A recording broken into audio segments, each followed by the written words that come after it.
That's an eternity of basketball ahead of us. Another beautiful steal, penetrated by Todd White. The action continues. A let's go situation here. Alexei Deacon going up against a double team. Jeffrey Moore has perfect access to the bucket.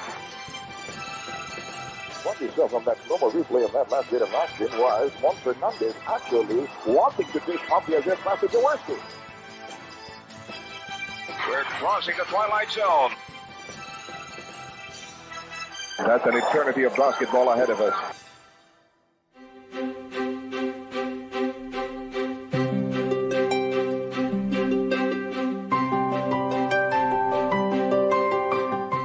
It's been 2 years since we started the Pasig River Cleanup and Dredging Project. Before that, we were doing the Tulyahan River Cleanup Project in 2020. For Pasig River, Mr. Ang is allocating 2 billion pesos to clean up the river. We are pleased to report that so far for the past 2 years that we have been cleaning up, we have already removed about 1.3 million metric tons of silt and waste in both Pasig River and San Juan River. And we have already covered more than 22 kilometers of the 27 kilometers of Pasig River, and here more than 5.4 kilometers of San Juan River. So our focus was really more on the shallow areas of both the rivers. Importante yung talaga dredging. Pero mo, 1 meter lang, ilalagyan mo tubig. Paano hindi aapaw dito sa lupain? Kaya yun ang isang problema. Tara, napakagaling ang San Miguel sa tulong para sa taong bayan. Last 2 years, medyo mababaw na lang. Walang gaanong problema. Hindi pa nag-dredging dito ang San Miguel, binabaha dati. Pero ngayon, wala naman. Hindi na masyadong mataas ang tubig. Wala na masyado kaming pangamba dito. Ang mga ganda na collective efforts, we really can solve this problem. Kasi economically uplift the livelihoods of the poor and the rich para magpantay-pantay ayos lahat para kaginhawa for everyone. We're almost nearing the completion of the river cleanup here in Pasig River and San Juan River. We are targeting to finish by July or August of this year. Our aim to contribute to the community that San Miguel is able to help in the not only in terms of reducing river pollution, but also to increase the water holding capacity of the river so that we can mitigate flooding in the future.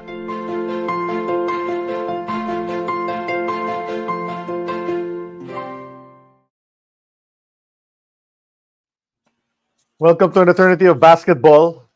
We're part of the Globally Ballin Network. Check out globallyballin.com for original articles, audio, and video projects on the Globally Ballin Network. Our most popular episodes on the YouTube channel of Globally Ballin. Bogs Adornado still at number 1, Bernie Fabioso at 2, all the way down to Yoyo Villamin at number 10. Which one's your favorite? Keep watching on the YouTube channel of Globally Ballin. We're also streaming live right now on the Twitter or X page of Globally Ballin, so you can watch us there. So that's your choice. Linktree / Globally Ballin for easy access to all of that. Follow us on all the social media. Hi, I'm Charlie Cuna together with Noel Zarate and Sid Ventura. We're all in uniform today, and it's sunny outside, but get ready. You got to, fix your stuff, get your flashlights and all of that, because there's a hurricane coming today. It's episode 218 here on AEOB, and we're very excited. We're pumped because this guy electrified the league when he was here, especially the first stint that he was here. He just took the league by storm, pun intended. So let's bring him in right now. The Hurricane, Tony Harris. What's up, Tony? How you doing, man? Oh man, I'm doing great, man. I'm still above ground. Yeah. Any day above ground is good, right? That's right. So I'm doing absolutely great, man. Well, thanks for finally coming on the show, accepting our invitation. We'll thank Ernest Leo Hernandez right away because he hooked us up. So thanks, Ernest. But Tony, the fans are excited. They're pumped because we did announce that you were going to be our guest, and they want to hear so many things about your life in basketball, especially when you were here. So tell us, how'd you get started? Why did you choose basketball as your sport with all the different sports that there are in the United States?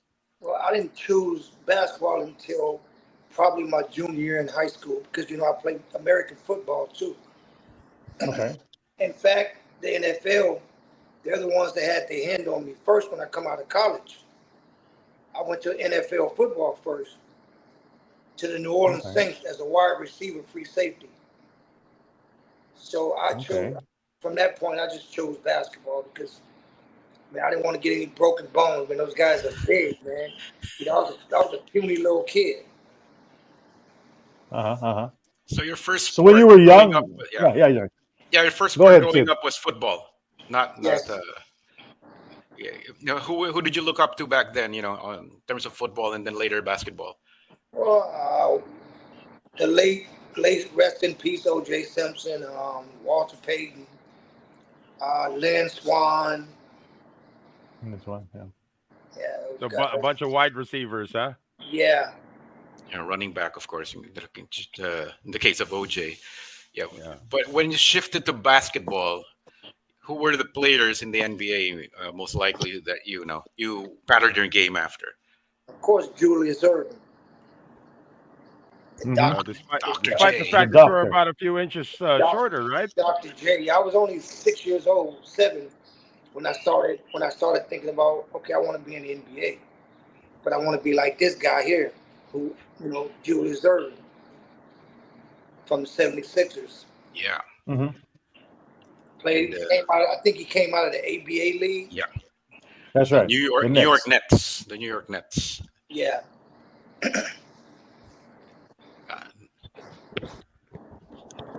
So what happened later on, Tony? How'd you end up at the University of New Orleans? Did you entertain other offers? Yeah, I had 1,000 other offers. I didn't really have any help picking my schools. My mom never went to college. My brother, my oldest brother, he was already off in college. So I didn't have anybody to help me out other than my high school coach. To help me out with all the letters and the scholarship. So I tried to do it on my own and screw things up pretty much, really, because I should have never. And I transferred to the University of New Orleans. Right. Yeah, you started in Lamar. I started my college career out in Texas. Oh, right. I forgot about that. Sorry. Yeah. So, Well, were you there as a basketball player already, or were you recruited as a football player initially? No, I was recruited as a basketball player. Okay, Oh, how'd so you by wind the- up by with the Saints? Yeah, yeah. how'd you wind up with the Saints if you were a basketball player Well, like Charlie Ward, right? Well, because football, NFL, they love basketball players because they already know we have great hands, coordination. So, and the Saints were coming to my game. There's a guy named Ricky Jackson. He would always talk to Coach Moore about me because he always came to watch me play. He's the one that actually got the Saints involved with me. So And you actually went to camp. You actually went to camp with the Saints?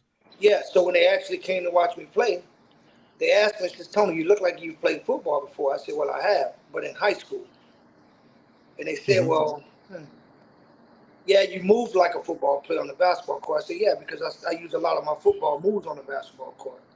And he says, well, we're interested in you. He said, well, get with your agent. Will you be interested in football? I said, sure.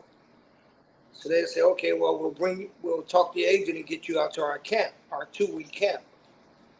So with doing that, my first week at camp, they offered me a contract because I had the fastest time in their camp. I had 2 interceptions my very first week at camp. So I mean, it was a blast for me, And they knew I was fast. They said, "Okay, we want to see really how fast you are." So go put him on the 40. Let's clock him. So they put me on the 40. I ran a 4.4 something. Wow. And then my second time run, I think I made it. It may have been like a 4.5 or something like that. But I know my first one was like a 4.4. They looked at the clock and said, "Oh, test him again," because they couldn't believe the clock, I guess. Right. And that's when I did a 4.5. But and it's on turf. Right. All we have on is mini camp. So we have our jerseys on, our shorts, our cleats, helmet. That's it. No pads or anything. Yeah. But what happened there? This is before the 1990 draft. I would imagine. Yeah. Well, when they brought me the deal to me and my agent, I turned the deal down. I didn't want it because my love is basketball, not necessarily football. Mm-hmm. Okay, And so you had really. I knew it wasn't going to work because my heart was too much in basketball. Were there any influences, Tony, from your family? It's a good question here from the comments. Anyone in your family that influenced you to get into football as well as basketball, or was it really just the environment, kids playing in the neighborhood or whatever? Oh, what happened? Tony, you still there? Oh, Yeah. there. Okay. Okay, there. Yeah, Okay. it was just the environment. But this is environment. Okay, so nobody, no elder brothers, no uncles. Oh, what happened? Oh, Yeah, the video's getting lost. there you The go. video's getting lost. There you go. You got All it. Yeah, that's my phone. That's my phone ringing. It's not. Okay. So every time your video just gets out, just tap it. Oh, look at this. Sylvester Gray. He was an import a couple of seasons before you, Tony. Yeah, I know. Oh, he's watching. Hey, Sly. No, he hates being called Sly. Hey, Sylvester, what's up? That's Yeah. great. What's up, man? We're at it Hey, again. Sylvester. Yes, we are. Nice. Yes, we're at it again. Thanks for tuning in. We added him as a guest a couple of weeks ago. So yeah, he's based in Europe now. Yeah, he's in Italy. Yeah. There's actually And he's awake. And he's awake at 4 a.m. again. Okay. That's right. Well, there's actually an NFL player who moved. He's already a pretty good NFL player. His name is Devin Funches, and he ditched football to try to do basketball. And he did it too late. You made a decision really early that you wanted to stay in basketball. Yeah, and I mean they had the offer on the table for me. I was like, nah, my heart was too much in basketball, so Right, I knew right. it wasn't going to work for me. Yeah. in football. What- If I may ask, though, no, Tony, what was the offer?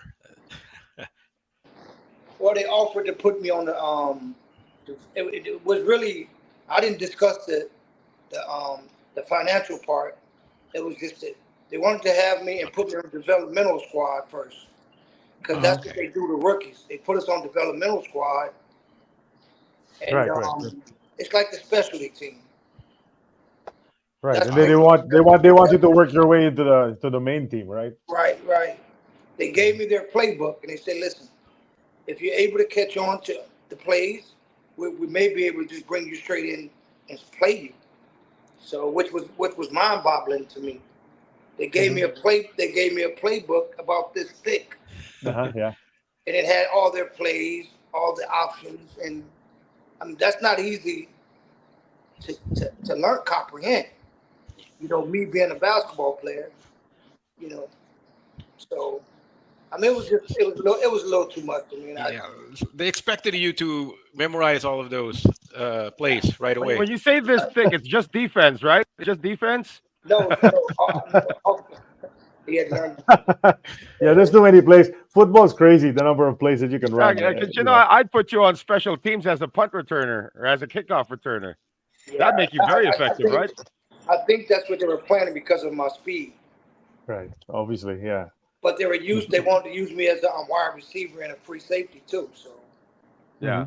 Yeah, but that didn't work out. That didn't work out. And eventually, from high school, you did end up after Lamar. You ended up transferring. You took a short stopover in a community college, right? yeah, I was the number one scorer in the nation in junior college.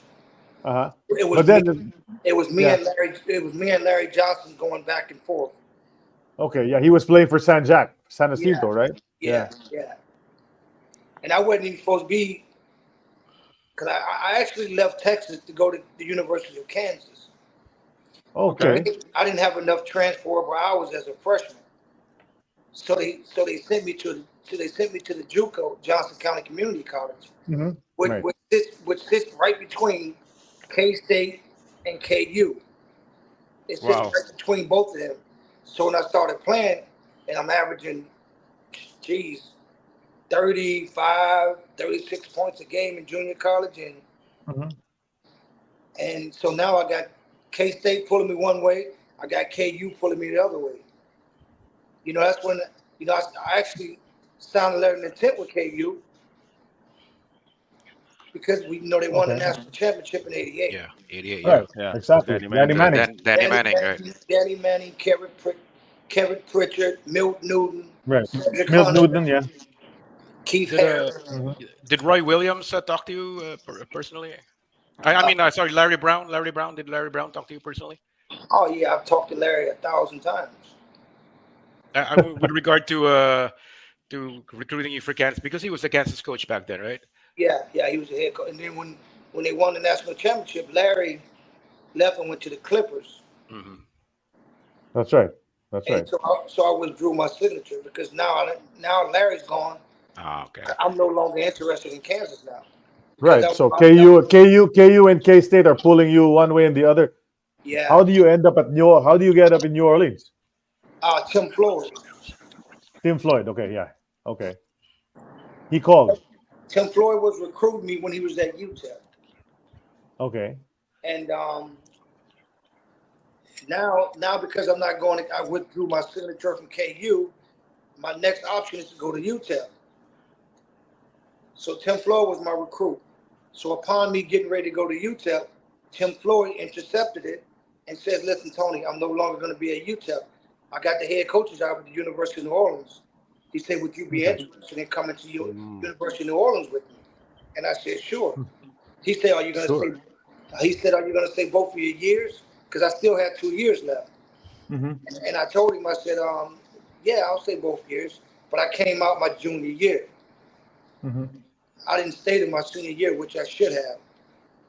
Okay. Okay. Because still had another year to play.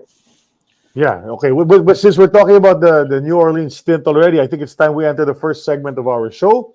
It's called the Time Capsule. We're gonna take you back in time, take everybody back in time, and Sid prepared some nice photos from your career. So let's look at photo number 1, Carly. Hey, There you are go. you are from Louisiana originally, right? So it's like coming home when you went to University of New Orleans. Well, yes and no, because I didn't really know very much about Louisiana at the time, because I left when I was 6 or 7 years old and spent the rest of my life in Indiana. Okay. So I didn't really know very much about Louisiana.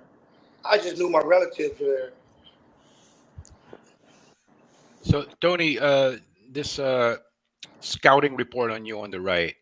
Okay, obviously your strengths: excellent scorer, like the superb athlete, plays hard and has NBA class offensive skills. Goes hard to the glass at both ends of the floor. Tony really gets out and runs the floor well on the fast break. Will gamble defensively and come up with big steals. Now your weaknesses, as scouts say, you must improve your man-to-man defense, cut down on personal fouls, improve passing, and limit turnovers. So which parts of that do you agree with and which parts do you disagree with? Well, I mean, they're scouts, so I mean, I have to believe everything they're saying. They're scouts. They probably have seen more of me than I've seen of myself. Mm-hmm. So, I mean, if that's what they thought I needed to do, then that's what I needed to do. And at the time, who am I to say, well, I didn't need to work on my defense. I mean, I need to work on my total my total game, period. Mm-hmm. But yeah, I mean, I agree. At the time, I agreed. Right. Yeah, again, who am I to disagree against with NBA scouts? Yeah, but there's this kid from Davidson College that said, "Do not draft him to lead your team." Remember that? Yeah, that kid from Davidson had a scouting report said, "Do not draft him to lead your team," and he ended up winning. Steph Curry, yeah. Steph Curry, yeah. Oh, we lost your video again, yo. There, there you go. All right. Yeah, so Steph Curry had, similar scouting report, but you ended up proving everybody wrong, right, Tony? Yeah. Your lifted height here is 6'3", Tony. Are you 6'3"? 6'3". I'm about 6'3" and a half. I'm between 6'3" and 6'4". But really on the 6'3" side more than the 6'4". So. But I play like I'm 6'7", so. Oh yeah, we agree with that. I'm looking at the photo and this guy guarding you. I know it's not him, but it looks like Kenny Travis. But it's not. No, yeah, that's looks like him. No, that's Southern Mississippi. Right. Golden Eagles. That's right, because Kenny Travis was from New Mexico. But you're wearing number 42. Is there any significance to that number? Did you choose that 42? No, I would have never chosen 42. It was just a jersey given to me. So. Okay. I mean, at the time, my jersey number wasn't really a big deal. Because it's not the jersey number that makes me; it's me that makes the jersey number. Yep. I'm looking at you here, and you're what? You're about a junior maybe at this point when this photo was taken. But look at you. You look NBA ready. You look NBA body type right And there. I have a cast on. There's a cast Right. on my left wrist. Yeah. What happened? I was already ruled out for the year. I fell. I tripped on it my freshman year, and I broke my navicular bone. They Okay. put a cast on it, but I didn't keep the cast on it because I went fishing, and I got salt water in it, so I cut it off myself, and it never healed. And it never healed. Even still today, it bothers me when I try to do push-ups, when I put pressure on it. But other than that, it's fine. I mean, I had the same issue when I was there in the Philippines with my wrist, but nobody knew. Yeah. It didn't show. It didn't show. It didn't show at all. Yeah. I could have But fooled us.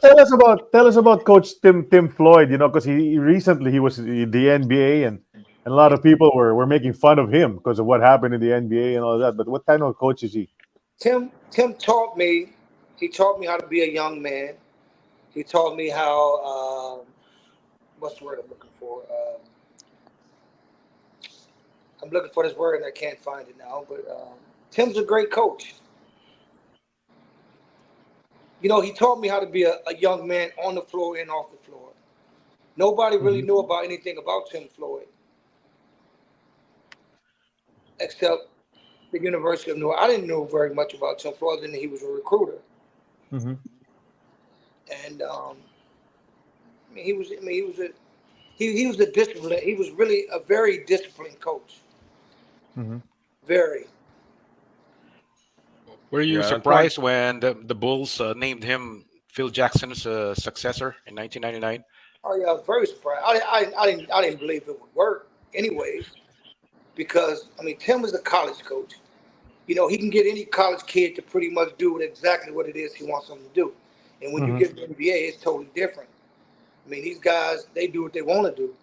Their contracts are bigger than yours, and that's where it starts.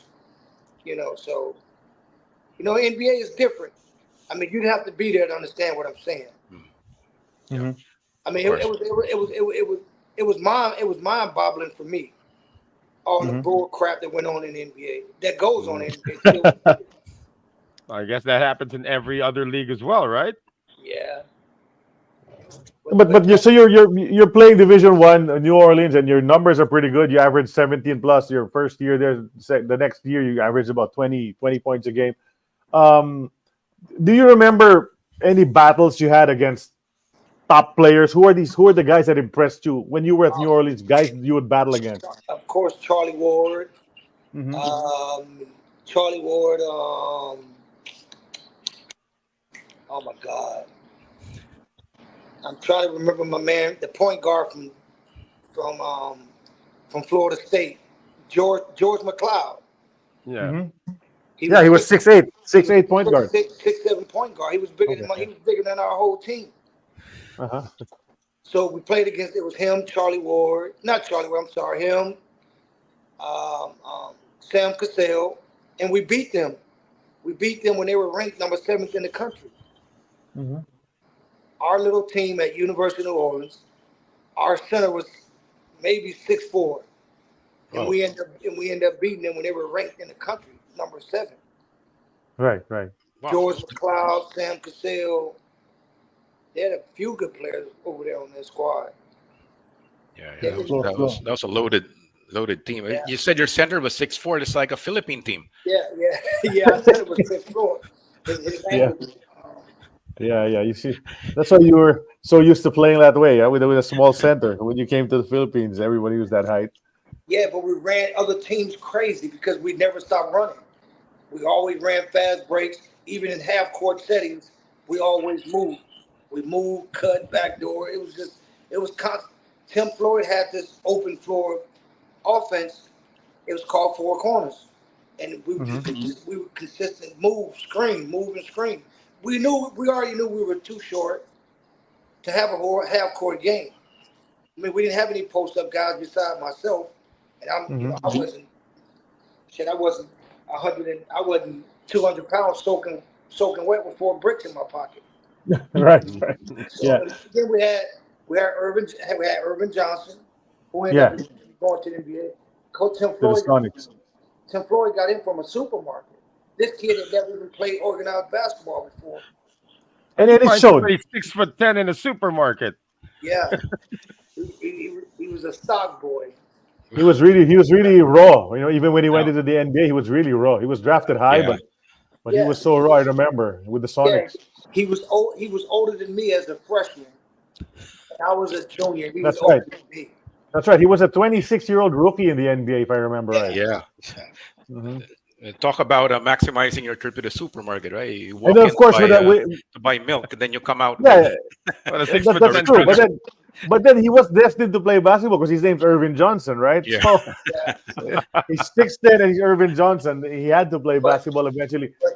But he put unbelievable work in. Tim Floyd used to have him in a whole separate gym, even after our practices, him just working on his game. But it shocked me when I found out that he was the #1 shot blocker in the NCAA. And it was mind-boggling to me because I know this dude to be really goofy. At almost 7 foot, he would go up and try to dunk and get caught on the rim. I used to block his shot so easy, and he was at almost 7 foot. But he was, he really didn't have any good feet work. He was very uncoordinated. Yeah. Wow. I remember that. It's amazing he lasted that long in the NBA and Yeah. became a shot blocker. Well, you can't teach height, right? That's what they say when they're that big. But so you're being watched. You're playing so well for your team, and so the scouts are watching you. So the NBA scouts tell you that you had a chance to be drafted before the 1990 draft. No, I knew I had a chance. No. Okay. I mean, back then, everything was pretty limited. You couldn't. It's not like it is today. Right. But I mean, everybody else told me, Tony, you can get to the league, man. You just as talented as these guys are already in the league. So it was just friends of mine that was around and fans. Of course, my coach Tim Floyd always believed in me, so kudos to him, man. He always tried to keep my head on straight because he knew I could get there if I kept my head straight. Mm-hmm. And all my friends. Eventually you did enter the 1990 draft, and nobody selected you in the draft. So what was your plan B in case you weren't selected? Well, and which happened actually? I'll tell you what happened. Mm-hmm. Yeah. San Antonio. Well, first the Washington Bullets. Now they're the Wizards. They were supposed to take me in the draft, so they scared everybody from the draft board that was interested in me because they were supposed to take me. And then when they didn't take me, San Antonio Spurs was supposed to take me. And that didn't happen. And then my year, before me, we had 7 rounds in the NBA. My year coming out, they dropped it to 2 rounds. So which made it even worse for me now. Because now only the elite is going to get drafted. Yeah, there are hundreds of free agents suddenly. Of course, I wasn't one of the elites until camp. Yeah, and there were only 25, 27 teams back then. Unlike today, where there are 30, right? So right. Makes it even less. There were fewer picks, really. But it was okay with me because I said I'll show them exactly who I am in camp. Mm-hmm. So I made it to these camps. I showed them exactly who they were dealing with. Mm-hmm. I had Did you get any offers after that when you went into camp? Did some NBA scouts say, "Let's go"? I mean, of course. I mean, I'm in there showing them I'm smashing on whoever under the basket. I was kind of in between it too. They didn't really know what to do with me because I'm not a point guard. Mm-hmm. I didn't shoot the ball well enough to be a 2 guard. So what are we gonna do with this kid? He's not a point guard. And you can't make me just out of a point guard. You can try, but my athletic ability was not going to allow me to be a point guard. Point guard's supposed to create for others. That's, of course, you've seen me play in the Philippines. That's not my mind thought. Russell Westbrook reminds me of myself when he was younger. Mm-hmm. He was an untamed stallion. You know, if you have great athletic ability, it does you no good if anybody never teaches you how to use it. Right. Yeah. And that's when Westbrook became a much better player. Whoever his trainer was taught him how to use his speed. Because at one point, Russell Westbrook used to just play under one speed, 100. Zoom, zoom, zoom, zoom, zoom, zoom. Hmm. The minute he got with a coach and showed him how to break his speed down and use it properly, that's when he became an NBA Hall of Famer. Right. So if, No, if you I've a sort of, I just have sort of like maybe it's just a question that maybe you can answer, maybe you don't. If Tony Harris played in this era, I mean, if Tony Harris applied for the draft in this era, you think he'd be picked? Now I average easy 30 points, man. Easy. Because That's what I wanted to hear. Because they don't play defense. And the coaches just let you they let you play you. They allow you to be you out on the floor. And that's the best thing you could do for me in this area is just let me be me within the offense or defense. Okay. Yeah, these guys, they only play defense, man. They let the ball roll all the way down on the ground, on the floor, backcourt. What the fuck is this? What is this? They roll the ball and walk with it. I'm like, what the fuck is this, man? Jesus. My first 3 years we didn't have flagrant foul. Yeah. Yeah, we didn't. Now everybody's like going like this, flagrant foul. Everything's flagrant foul now. Yeah, I mean, the officials are getting more television time than the players are. That's a good one. Yeah, that's a good one. Which is ridiculous. I know the guy Mark Davis. I know Mark. I know a few of those referees because the pictures you guys showing the CBA, they were all in the CBA with me. All these officials. Half of these officials is in the NBA now. Tony Brothers. All of them were in the CBA with me. Me, John Starks, Anthony Mason, Bruce Bourne, Earl Boykins, Coach Phil Jackson from Chicago Bulls, Coach George. George Karl, yeah. George Karl came out. So you got, and now what is it, the G League, the D League? I don't even know what the hell it is now. Well, they use the G because of Gatorade, right? It's supposed to be the D League. Back in the days, the CBA, you could get traded at halftime. You would actually be on the other team, you're playing against in the first half. You'd be on their team in the second half. That's wild. Yeah. But you did end up playing in the CBA for this squad. This is the first squad that they actually paid you to play basketball. The Quad City Thunder. Quad City Thunder. It was me, Kenny Battle from Illinois, Kenny Battle, Marcus Liberty. Illinois too. I'm just mentioning some of these names. He played here. Marcus Liberty played here in the Philippines. Chris Childs. Chris Childs, okay. New York. Chris Childs was my roommate. Milt Newton from Louisville played with the Lakers. He was one of my roommates too. Milt Wagner. Milt Wagner. Yeah, Milt Newton is with Kansas. Yeah, Milt Wagner. The dad of DeJuan Wagner. Yeah, and his son was DeJuan Wagner, who played with the Cleveland Cavaliers, who had a health problem. That's the reason why he didn't finish up over there. Yeah. Yeah, Tony, I just want to ask, we've had former imports here as guests who also played in the CBA, and they had some wild stories about their checks bouncing or, they're not getting paid or, stuff like that. Did you ever encounter any of those things in the CBA? No, never. I mean, we had good owners when I was there. Our owner was a female who owned this local newspaper company. So I don't remember one time I ever had a problem with my check. Oh, that's good. You're one of the lucky ones, I guess. Yeah. Yeah, you went to the right team. They took care of you guys. They took very good care of us in Quad City. I can honestly say. So your performance in Quad City actually earned you a tryout with the 76ers.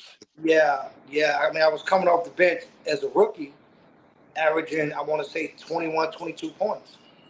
And that's, doing that in the CBA as a guard is difficult. because the CBA is a guard league. Now, it's not a big man league, but it's a guard league. There's tons of guards down there. John Starks. Me and John was in the Right. together. You know, and the list goes on and on. David Rivers from Notre Dame, one of the Hall of Fame, one of the basketball Hall of Famers from Notre Dame. You know, he was on my squad at Quad City. Right. There's Yeah, I another can guy who imagine. worked in the there's another guy who worked in the grocery, John Starks. That's my Yeah. friend. Yeah. No problem. Yeah, John. Yeah, you're right. John Starks did work in a grocery too. Yeah, well, he quit the CBA and went to go bag grocery. Pat Riley went and got him from the supermarket. Right. Then he went to the Knicks, and then he dunked on the Bulls. Right, Mike, and he dunked on one baseline. Horace Grant. Horace Grant was the other one. No, that was a nice dunk. That was probably his top highlight of his career. So that. I got that on my phone. That's one of the posters I have on my phone. Oh, I nice. always send it to him on his birthday. So, but at this point in time, you're playing the CBA. Were there offers? Did you entertain the thought of playing in Europe as well or in South America during the time that you were in the CBA? I didn't really know anything about Europe. I mean, my goal was for me to play in the NBA. My goal wasn't on anything else other than the NBA. Well, you finally did. You had a short stint with the 76ers. How'd you wind up there, and how'd that work out? Well, the 76ers, Miami wanted me too. And Okay. 76ers ended up getting their hands on me first. So now I get to Philly, sitting in there with the GM, and he asked me, Tony, we've been trying to pull you, but your coach wouldn't release you. My coach didn't release me because he wanted me to be there for the playoffs. And I thought that was such a shitty thing to do to me. Now, what if I get injured? My dreams are shattered. I'm not here to play in the CBA. I don't want to be in the CBA. I want to be in the NBA. I mean, nobody wants to be in the CBA. You know? I mean, I didn't want to be in the CBA. I wanted to be in the NBA. Right. So, I mean, I thought it was just a real shitty deal that he didn't release me. Because they were trying to pull me. But my coach kept me because of the playoffs.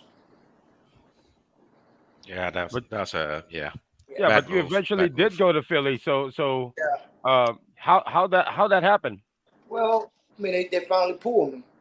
They released me. My CBA team finally released me. After we played against La Crosse, Wisconsin. That's when Miami was there to watch me play, and Boston was there. But I ended up going to Philly. When I get to Philly, it was okay, but it was bad for me here because there was no playing time for me. You got Johnny Dawkins come out of the national champs from Duke. You got Hershey Hawkins, #1 scorer in the nation, come out of Bradley University. So I mean, where was the time for me to play over there? There was none. You drafted Brian Oliver from Georgia Tech. So there was really no playing time for me over there. But brought me over. I didn't really know what to expect out of myself, of course, because it's my first NBA team. But I was excited because that was my dream team as a kid. At 6 or 7 years old, I'm dreaming about the 76ers. Again, Julius Erving. Yeah. So when I make it to the 76ers, I'm sitting in my locker room, and I really can't believe that I'm here. I'm thinking about all this time I was at the basketball court when I was 7 years old with a red, white, and blue basketball had 76ers written on it. EBA, yeah. My first basketball that my mom had bought me for Christmas. And I was 6 years old, and I never put that ball down since I was 6. I was at the court every single day. And so when I make it to Philly, I'm sitting in there with the GM. He's telling me, Tony, I don't know what took your team so long to send you. And he said, by the way, who taught you that spin move? I said, what spin move? They said the spin move you use on your fast breaks. I said, I taught myself. I said, it's just a move that I've been doing that I found work. So I continue to use it. His name was Gene Shue. He was the GM. Yeah, Gene Shue, of course. That was his name. I was Yeah. trying to think of his name. And he says, I want to know who taught you to spin move. I said, I taught myself. He's like, really? I said, yeah. Who was the coach of the Sixers then? I can't remember anymore. Jimmy Lynam. Jimmy Lynam? Yeah, Jim Lynam. Jimmy Lynam. Yeah. Yeah. Yeah. And Barkley was still there, right? Charles Barkley? And Charles was, I mean, it was crazy because I'm in the locker room. Now it's time for me to go out on the floor and get with my shooting coach. So Charles walks up to me in the locker room. He says, you're going to have a black guy down there, coach. He's real dark. Don't you listen to a fucking word he says. He says, don't you listen to a fucking word he says. Of course he's Charles Barkley. So I said, okay. So I continue to get dressed. And then I go out on the floor. My shooting coach, he's down to my left. I'm on the far end of the court. So I'm down there just shooting by myself because I really don't know what to do right now. It's my first practice. But I hear a guy calling my name. Tony Harris, Tony. So I look down there. It's the same description of a guy Charles just told me don't listen to. So I look down there. There's this dark-skinned guy who's calling me. And I'm just trying to ignore him. So he walks down there to me. He says, Tony, are you deaf, boy? I said, no, why? He said, don't you hear me calling you? Why the fuck you ain't come down there? Didn't you hear me calling you? I said, yeah. I said, but Charles Barkley told me don't listen to a dark-skinned guy out here. You're the only dark-skinned guy out here. He says, Tony, don't you listen to Charles, man. Charles going to get your ass in trouble. It was crazy. But Charles set me up, man. He was like, Tony, don't you listen to him when you go out there. I said, all right. And I didn't. The guy was calling, screaming my name. I was like, nah, I'm not going down. And Charles told me not to. Well, that's what Charles Barkley does. He still does that on TV now. He sets up everyone else on the set. Yeah, I mean, Charles he's amazing though, man. I had to take him on our road trips. I had to take him coffee and a newspaper. That was my rookie. task as a rookie. Yeah. I had to take newspapers and coffee every away game in the mornings. I'm surprised they didn't ask you to buy him his balanced meal of 2 Big Macs. One day I remember putting his coffee in his newspaper because he didn't answer his door. I think he may have been in the shower or something. So I set his coffee and his newspaper down by the door and I went back to my room. Okay. What So happened? he came, he called my room. He says, man, where's my coffee and my newspaper? I said, I knocked on your door, but you didn't answer. So I put it on the floor. He said, you put my fucking coffee on the floor? I said, yeah. I said, it's in a cup. He said, yeah, but you put it on the fucking floor. Come on, rookie. He said, come on, go get me another coffee, man. So he says, I'm not drinking that coffee. You left it by my door. Somebody could put something in it. I said, nobody put nothing in that coffee, man. He said, I want another coffee. So I had to go get him another coffee.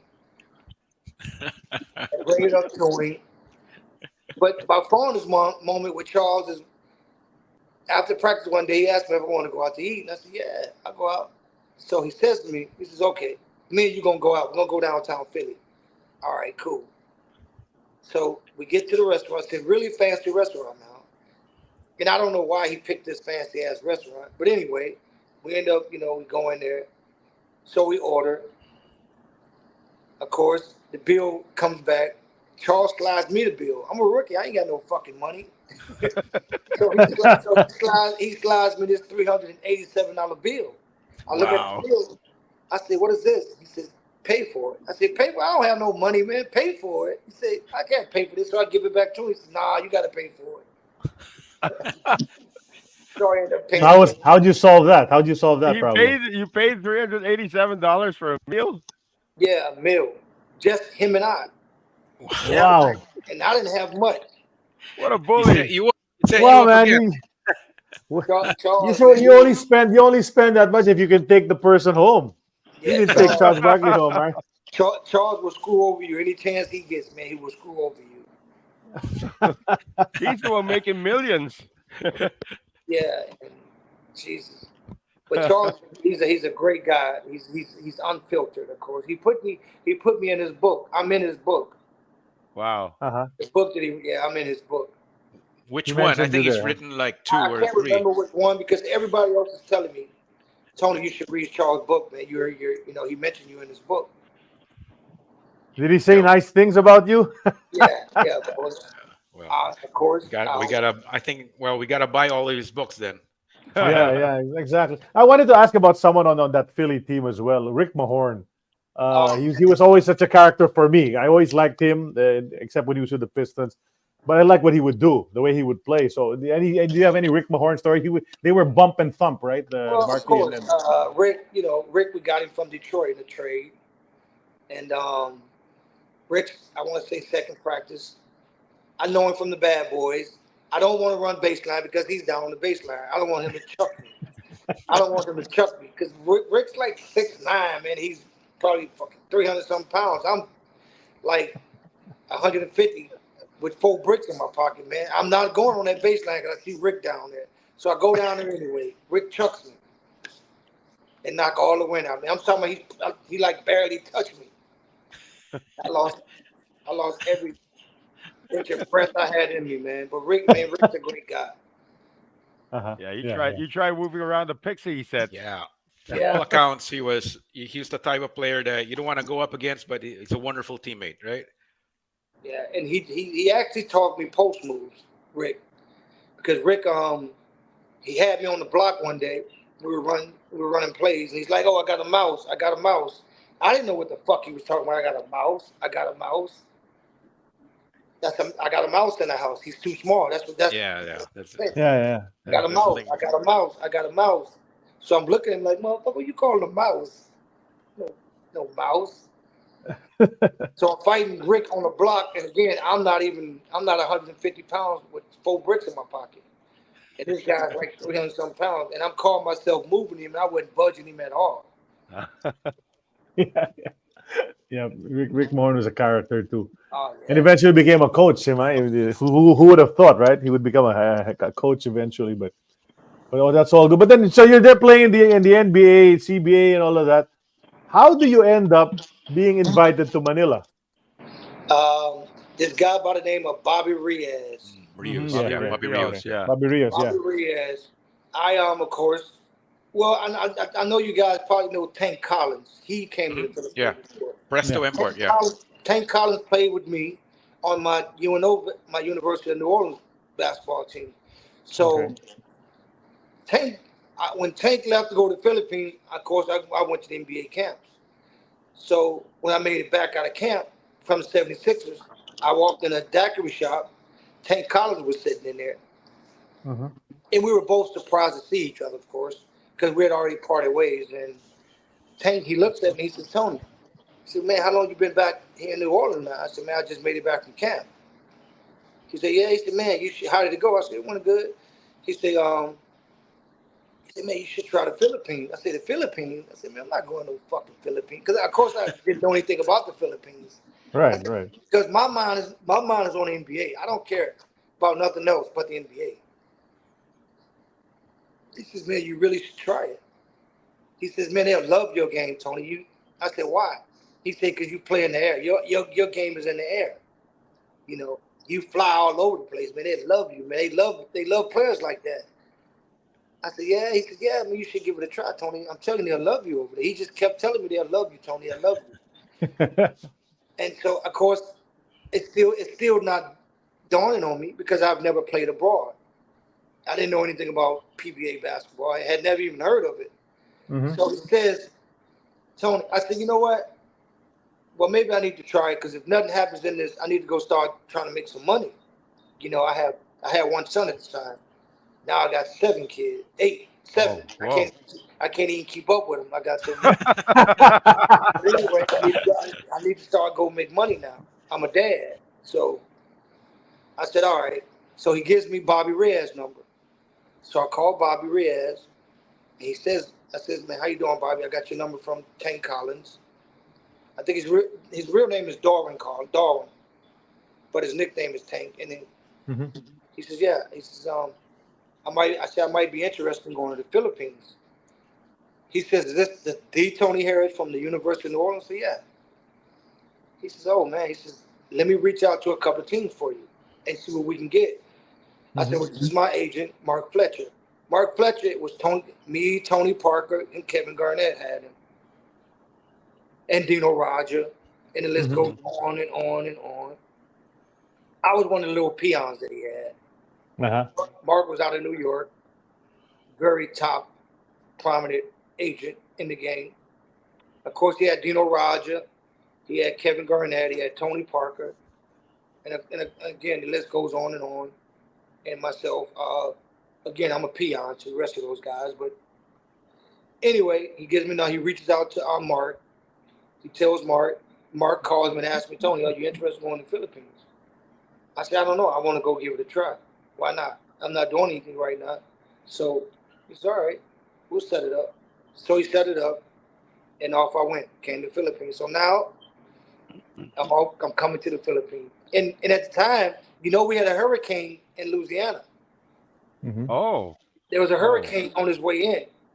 I almost couldn't even fly out because of the hurricane. So anyway, I managed to leave, and I make it to the Philippines.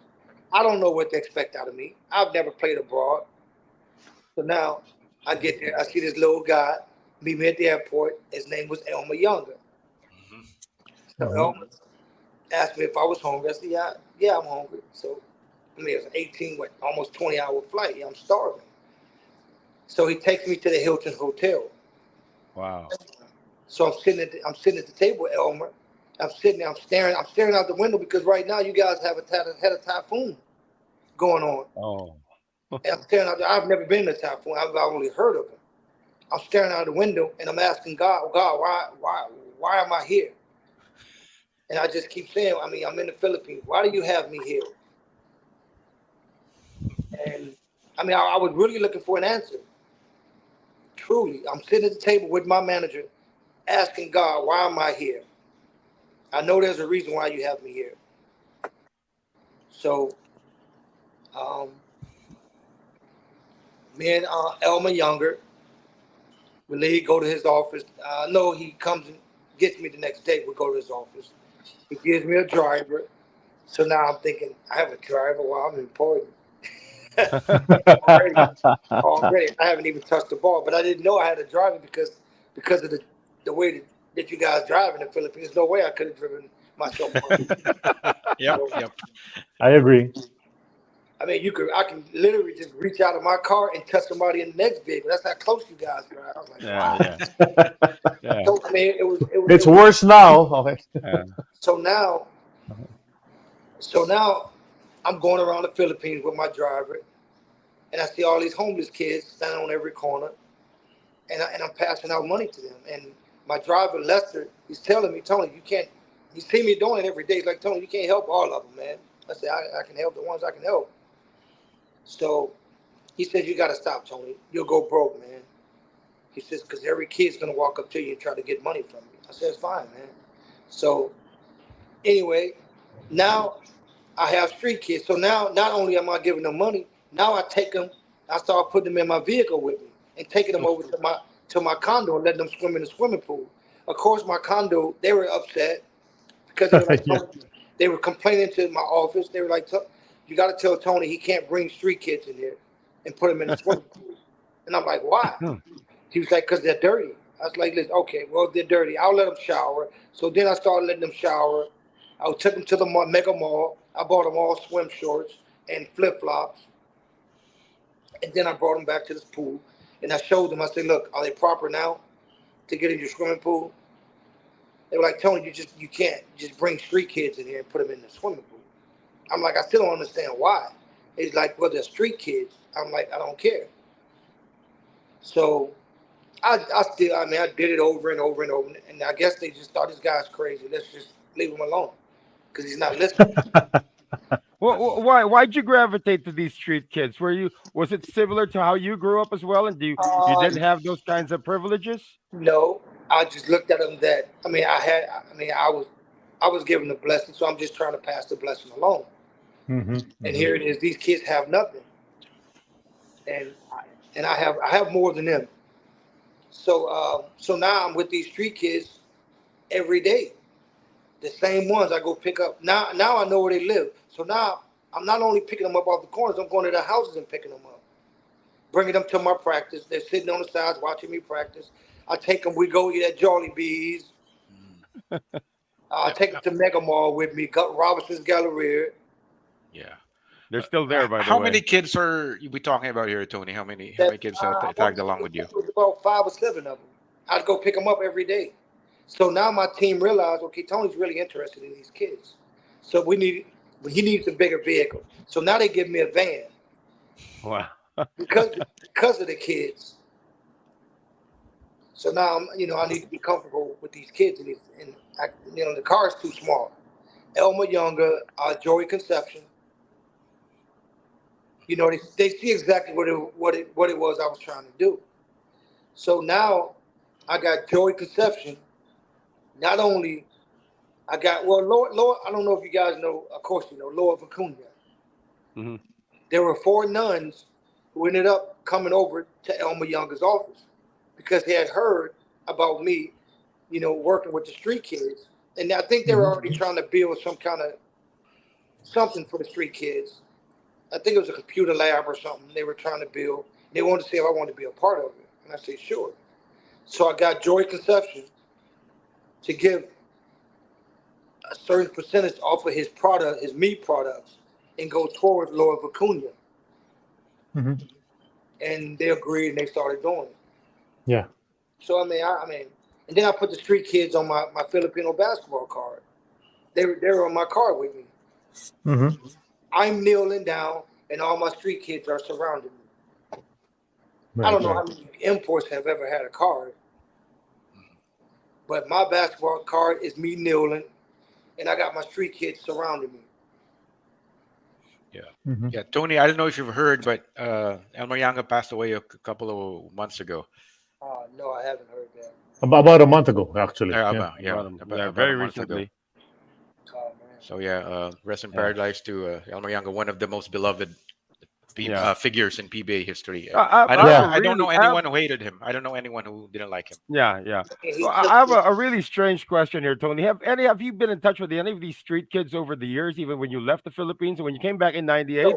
Did you try to look them up? Yeah, one kid I went back to his house because I remember where he lived. Well, Lester remembered where he lived. And when I went back, he's walking on some crutches, and he had one leg. And I asked him what happened. I mean, it brought me to tears, honestly. And he was like one of the first street kids that I started hanging around me.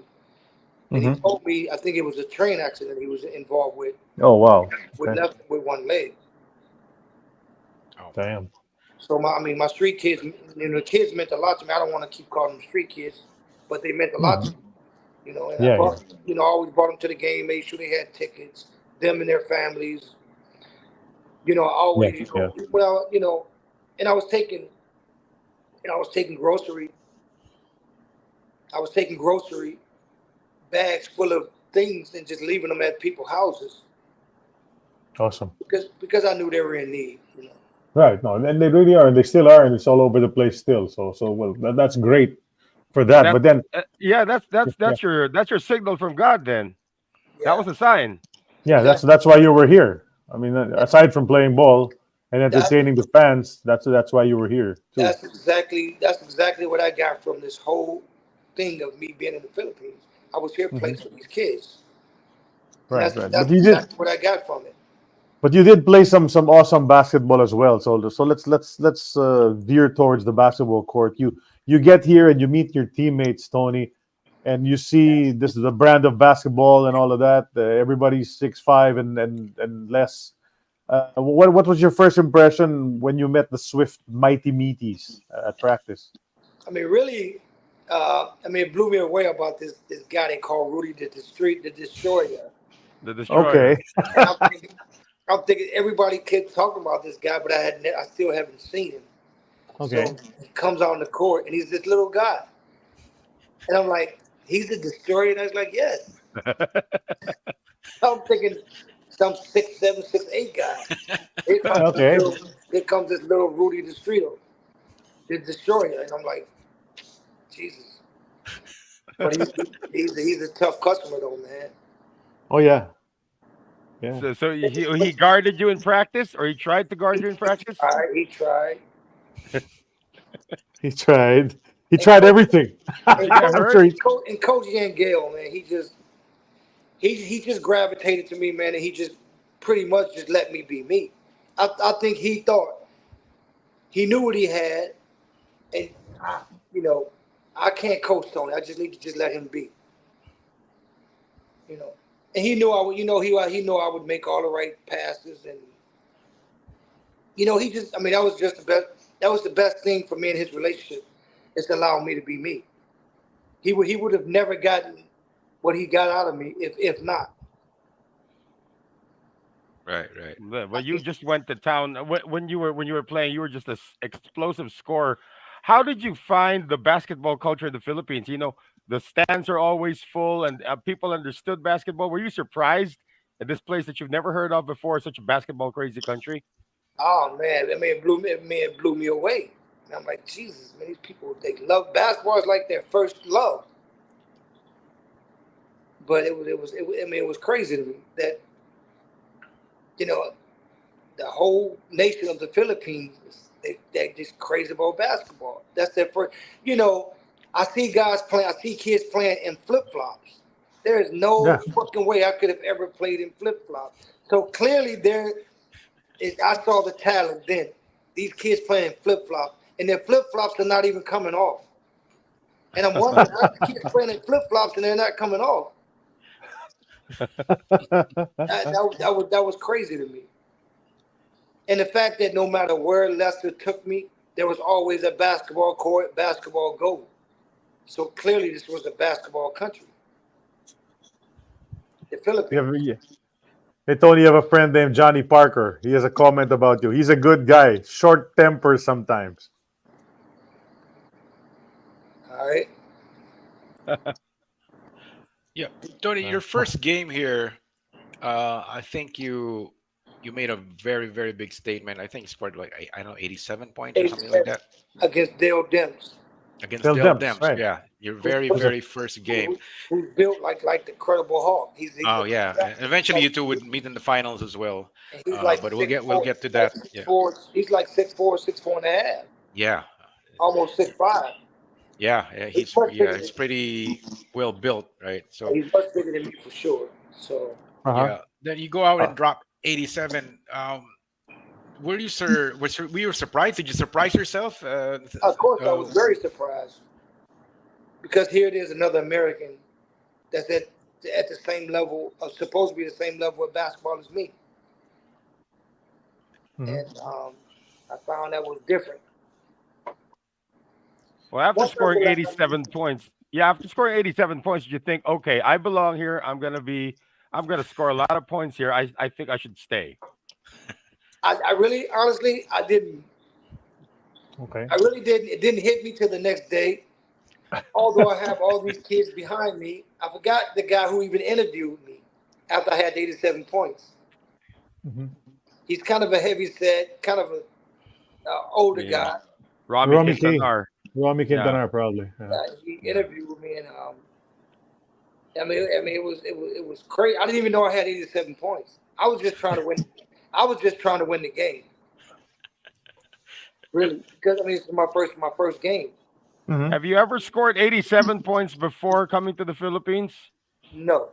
No, yeah, pretty sure. No. Yeah, in my video games. No, but you mentioned earlier, like if you played in today's world of basketball, they don't play defense. Were they playing defense that game when you scored 87? Of course they were. They were trying to.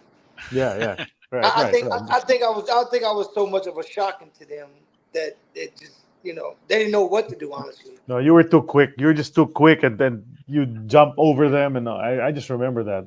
That was crazy. Yeah. I'd make sure when Swift had a game, I'd go home from school early or go to a place where there was a TV. Yeah, I wouldn't make it because I'd go to a place. Because of you, right? Yeah, I was still in college then. It was my last year in college, and expectations were set from that day on. Yeah. And so I had to live up to that 87-point game. I was looking for a log of all your games. I just didn't find one. I wanted to see what your totals were in every game. I think your lowest was 30 something. Right after the 105, you scored 30 something in the next game. That was your lowest, but everything else was, you know, Yeah, because I Because scored 97 points again in the city, but I Yes. didn't know I had 97, and I could have broke my own record. But Coach Yangale, nobody told me I had 97 points, and he took me out of the game. Ridiculous. Shame You on Coach average Ying. 60 points a game. You average 60 almost points. 61, almost 61, man. Yeah. Yeah. Well, before we get to the 105-point game, Tony, yeah, your impressions on the opposition. Did any other fellow import stand out for you, or any local defender? You do you remember anyone? Kenny Travis. Kenny Travis did. I mean, Kenny Travis was just as athletic and as fast as I was. And he was just as good as I was. Yeah. I really don't know what happened because Kenny was just as good as I was. But how am I that much above Kenny? I don't know. Yeah. I honestly don't know. I wasn't that much better than Kenny. Kenny he's a very good basketball player. He was a best import as well at one point. He come out of Florida State, so I didn't really understand it myself. Why am I dominating these guys that were so good back in the States? Mm-hmm. And I didn't understand it. I didn't understand it myself, honestly. Yeah, they were wondering too. Yeah. They were like, what happened to this guy? What did this guy eat, man? No, and the thing is, you did it consistently. You did it day by day. Every Every game. Yeah. Every game. It's like every time we watch Tony Harris play, it's like, who the hell is this guy? And then the name came, the Hurricane. Tony Harris, when it was first introduced to you. How did you find it as a cool nickname? Okay, I'm going to repeat the question here, Tony. Yeah, there you go. Yeah, about the Hurricane. Tell us about how that came about. Well, because I flew in from Louisiana with a hurricane coming in. That's what I figured it was all about.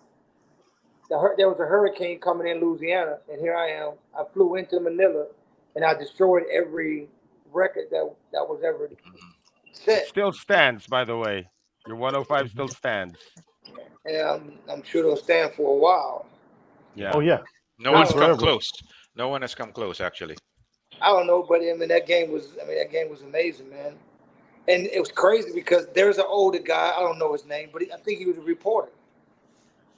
And his son was actually telling me the story. So one day, on our way to Iloilo, I'm on the airplane. Right before that, I think I had 70-something against Dale Demps again. Okay. I forgot the name of the city I was in, but anyway, we fly over to Iloilo, and there was an older guy come up to me. I was sitting in my seat on the airplane. He looks at me. He says, Harris, Tony, can I ask you a question? I said, sure.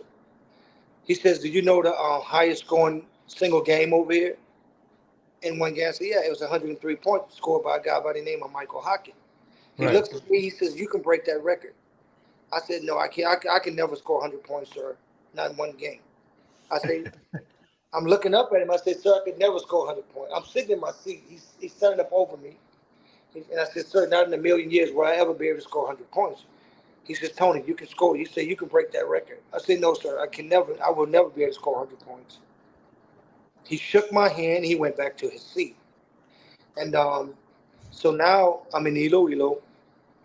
The game is getting ready to start. I'm on the court, warming up. I see an old man. He's in the bleachers. He just keeps doing this to me, pointing at me, doing this.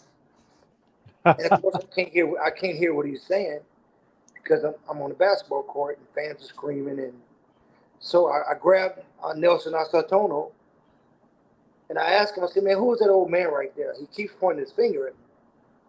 Nelson says, Tony, that's the old guy that was on the airplane that was talking to you. So I looked again, I said, yeah, it is him. And he was telling me, you can do it, you can do it. I don't know if he thought I had my mind on trying to break the record, but I didn't. Again, there's no way I would have ever thought I could score 100 points. So now, and Coach Yangale had already kind of gave me heads up about how they were going to play me. Because, of course, the only way they thought they could win is to get me ejected out of the game. So they started making all these crazy fouls, unnecessary fouls. They thought it was going to piss me off and get me into a brawl or something and get me kicked out of the game, which I had already had my head straight on that. because Coach Yangale had, we had already had a talk about that he thought what was gonna go on, which exactly what happened. So and all these guys, they almost fouled out by halftime. Yep. Half And of yeah, them, and you were going to the line. You just kept going. You shot like 30 something free throws in that game. 59 free throws. I shot 50, 59 free. 50. Yeah, I shot 52. I shot like 50 something free throws, and I was 47 from 52 or something like that. Yeah, something like that. Yeah. So now I walk over. I go over there by Sonny Jaworski, and I look at him. I say, man, you gotta foul me a little harder than that. I said, you gotta try better than that, man. So he said something to me, and he said something, and I'm not gonna say what he said, but I knew he was serious about what he said, and I kept my mouth. I said, well, I had to zip my mouth shut because of what he said, and I knew he was serious about what he said. So I walked away from him, and just kept my mouth shut and kept playing. But I was injured. I was injured at halftime that game because they injured me. They injured my groin, but nobody knew, of course. But only one knew was my teammates and Coach Yangale. Coach Yangale said, "Tony, you sure you still want to play?" I said, "Yeah, I'm playing." So I went in at halftime injured and still was able to continue to play, injured. And But, continue to score. But it was crazy because the old man told me you could break this record. Did you see him after the game? Story. Yeah, I saw him. He took a pendant off from around his neck. It was a cross, the Virgin Mary. He took it and he threw it to me. I caught it, and I was in the middle of reporters, but he just took it off and he threw it to me, and I caught it. He said, "That's for you." And I put it around my neck. Wow. Yeah. Who was that guy? Yeah. That's what I said. I mean, he was an angel in the sky for me. Yeah. Because he said, "Tony, you can do it." I said, "Nah." Literally, because you flew in with him. It's like from out of a movie, right? You know. He says, Right. he says, "I'm coming over to watch you play." I mean, it was amazing, man. This guy, he saw something in me that I didn't even see in myself. Crazy. He saw a kid who could score 100 points, and I said to him, "Sir, I appreciate you having the confidence in me, but no, I will never be able to score 100 points, not in a million years." And I did it. Wow. You did. You did it. I just have a little bit of an anecdote about the venue you played in. You played in the University of San Agustin gym in Iloilo. We call it the USA here, by the way, University of San Agustin. So you played in the USA. And during the time, the PBA didn't bring their own equipment as far as the clocks go. I mean, you were using the gym's shot clock. You were using the gym's game clock. There's something about the clock in that gym. I think they fixed it already. But during the time that I was basketball operations for a league, I just noticed that I could actually verbally count the tenths of the seconds as they were ticking away. In short, the clock was a lot slower than the normal clock.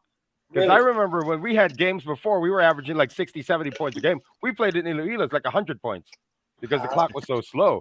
So that a lot of people are saying that maybe we should put an asterisk on Tony Harris's 105 because he was playing with more time. I'm just saying. Whatever, right? Yeah. Actually, Whatever. the sad thing about that game, Tony, is that it was not televised. There is no footage. It's like Will Chamberlain's 100-point game. So yeah, there's no footage of that. So nowadays, they'll say no proof. It never happened. Yeah. It's lost in somebody antiquity. give you a piece of paper and you put up 105. Anybody give you a piece of paper like that and say 105? I mean, of course I did. I did it to Sonny Jaworski, so of course it will never be found. That's just how it is, right? I'm sure he will make sure of that. and I have all the respect in the world for Sonny Jaworski. I mean, everyone does. I mean, he's the legend. Yep. He's the Philippine GOAT. And we also had Yang Gao as one of our first guests 4 years ago, and he also recalled that game, and he told us that he was just thinking to himself, "Man, is this really happening?" He couldn't believe it himself. One of my players is about to hit 100 points. He himself couldn't believe it. Really? Yeah. There was a He was just graphic in awe. He actually. was watching you as well. There was a PBA game a few years back that they actually, it was on the anniversary of that 105-point game, and your teammate Eric Reyes was actually one of the panelists in that game. And the graphic came out. It said on October 10, 1992, Tony Harris and Eric Reyes combined for 109 points in one game. That was legendary. That's On right. that day, yeah. So there you are beside Eric. Eric hit 2 buckets in that game. Yeah, that was his contribution. A bucket to and the- 2 free throws, actually. You know, I mean, it was amazing, man. You know, I was hanging around Edu Manzano, Sharon Cornetta, late rest in peace Francis Megalona. You know, I was with Francis Yeah. Megalona every day. Yeah. Uh-huh. A-listers. You were with the A-listers. Yeah. I mean, you know, I was able to sit in some of Ilona Jean's, her movie, Uh-huh. little things on set. Mm-hmm. You know, my problem is I didn't recognize how big I was in the Philippines. Mm-hmm. You know, although everything is happening to me, but it's happening to me a little too fast, you know. And I Right. couldn't really understand it. Yeah. You were. Wow. That was crazy when you were your what, first. 25 years old when all of this was happening? Yeah. And I used to go hang out at Mega Mall like every day because I loved the attention I was getting in Mega Mall. So now Mega Mall is complaining because everything that happened to me in the Philippines is what I wanted to have, exactly what I wanted to happen to me in the States, but it happened to me in a whole different other country. Mm-hmm. So, you know, we all want success and stardom, but not everybody can handle it. And I can honestly say I don't really know how I handled it, and I think I did a poor job of it because you know I had my own shoe that I didn't take in the Philippines. They tried to give me my own Hurricane shoe. Mm-hmm. I got my foot molded and everything for the shoe. The shoe was already made. I just turned it down because I wasn't comfortable in the shoe. They wanted me to wear it, Uh-huh. and I wasn't comfortable in the shoe, so I didn't go with it. Okay. Yeah. But I had my own You shoe. You would have been the second import to have his own shoe after after Billy Billy Ray. Ray. Yeah. After Billy Ray. You look at this Look- photo, Tony. Yeah, Who are your boys here? Who are the guys that you really hung out with? Nelson Asatonas, of course.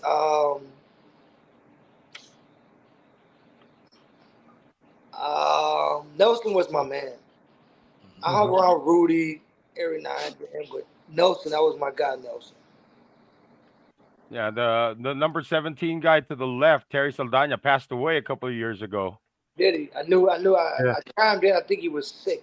Yeah, Yes, he he was. was. He was. Yeah, He he was was. very ill, and then he asked for some help from the other guys, and then they tried, but it was a bit too late.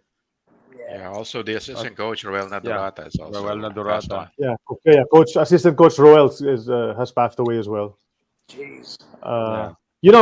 Some of these guys live in the States. Choy Estrada lives in the States. Yoyo Villamin lives in the States too. Really? So yeah, they're there. Yeah, They're both there. of them Choy's a have also cook. guested Choy's a here. cook. He cooks in a restaurant. Choy Estrada. You know, I met my sweetheart in the Philippines. Really? Yes, Eric. Her name's Erica Turner. Okay. An American. Yes, well, her dad's American. Yeah, but yes, I met her on Makati Avenue. Wow. Awesome. Wow. Well, you're just taking a walk and you bumped into her? Well, I was in my van and I seen her walking. I think she had just come out of finished school, and she was going to. I think she was going to use the phone, the pay phone by what is that, Circle K or 7-Eleven? No, 7-Eleven. Yeah, probably 7-Eleven, 7-Eleven. Yeah. Yeah. She was using about to use that little telephone right there on the booth. It was right across from Seafood Markets. Yeah. Right. Yeah, that I remember. Seafood market. I It's not there. It's not there anymore, though. Seafood market, yeah. No, it's not there anymore. It's not there anymore. Now, I was there when y'all first opened up Hard Rock Cafe. Is that still there? Uh-huh. Not it's anymore. moved. It's moved. It's somewhere. Yeah, it's also in Makati, but not in the same place. Yeah, Tony, what did you think about Vergel Menezes? You know, by the way, he's a mayor now. Rahel Menezes was an amazing basketball player. I mean, he could hang in the air like Bone Alvarez. Mm-hmm. You know, he can hang in the air and just, you know, you would come down and the hell would still be in the air, man. He had total great body control. I don't think I could have ever stayed there that long. Yeah. He would glide. He would glide. Other than taking off for a dunk, but for Vanessa, man, he made my game. He made me start. He made my game so much easier going and play because you had to focus on him. If you didn't, he'd give you an easy 30, easy. I'm just looking at this picture. One of the reasons probably why you scored so many points is that you had some of the best screeners in the league here. You had Bonel Balingit, Yoyo Villamin, Zaldi Realubit, Terry Saldana. These are Cadel Mosqueda. These guys can set picks. Of course, man. I could have never did what I did without any of these guys. Without these guys here that you got to put picture of. So my 105-point game, my 87, it goes to them. They made it where I was able to do what I did. They put their trust in me as an import. Okay, Tony, you want to carry us on your back? Okay, we're gonna get on your back. It was those kind of players. Okay, we with you. Let's go. They're gonna protect me at any cost. But it's amazing because you have two legitimate scorers on your team who could go off for 30 any night. You talked about Vergel Meneses and Nelson Asaitono. So what was the plan sharing the ball with these guys? Because they needed to get their buckets as well. Of course. And I think they knew. I think they complimented my game. Anytime I needed a break or rest, I'd start going to them on the post. Or, just clearing out one area, letting them, because they were great one-on-one players. Nelson, Mahel Meneses, he was probably one of the best one-on-one basketball players in the Philippines then. He was difficult to stop. Yeah. You had one of the best shooters too. This is I think one of the years, if not this year, the following year, where Al Solis actually became an MVP candidate. Oh yeah, L man, yeah, he made him Al Solis, yeah. He pulled us out of some trenches. Yeah, he hit some big shots towards the end of games, right? Oh right. Yeah. All these guys were special, man. Even the guys that were on the bench that didn't really play. They Teroy. So and of course, everybody played a big part of us bringing that championship. But tell us about the opponents, Tony. Who were the guys that impressed you from the other teams? The locals. The local guys. Of course, Alan Kadick, one. Oh yeah. Would probably I have to put at the top of my chart. Alan Kadick, for sure. Benji Paraz. These guys were good. Mm-hmm. They were our focus on trying to contain. Mm-hmm. Alan Kadick for sure. Bone Alvarez for sure. How about Alvin Patrimonio? Yeah, Alvin Patrimonio. He was a monster. He was difficult to stop. He was very, very difficult to stop. Mm-hmm. He never lost his cool. Yeah, he never lost his cool. We had to double team him every time he got the ball. Man, he was just he was a monster. He was a bull. Mm-hmm. I thought Nelson Asaitono was big. Alvin Patrimonio is big and he's strong. Mm-hmm. He has good hands and feet. Yeah, he was a bull, though, man. Mm-hmm. And then if you got to him, you'd have to contend with his buddy Jerry Cordillera too. Oh yeah, man. The list goes on and on. For the conference I played in, man, the guys were amazing. That was one of the best years of the PBA, actually, with regards to the competition of the players that you had to go up against. Yeah. Oh, and they tried every trick in the book to try to stop Tony, but it didn't happen. It didn't happen at all. But it's just crazy because of your stint. Like I said, I wish we got a list of all the scoring that you did from game to game, but we weren't able to get that. But so you're in the Philippines and you're playing awesome basketball here. You did come back more times afterwards, of course, but in between there, you finally get another stint back to the NBA. Because the Celtics came a call, and Tony, when did that happen, and how did that happen? Well, the Celtics, after I demonstrated what I did is demonstrate in the Philippines, they were like, okay, let's bring him back. He's shown us enough. So then they bring me back. My first game against Miami Heat.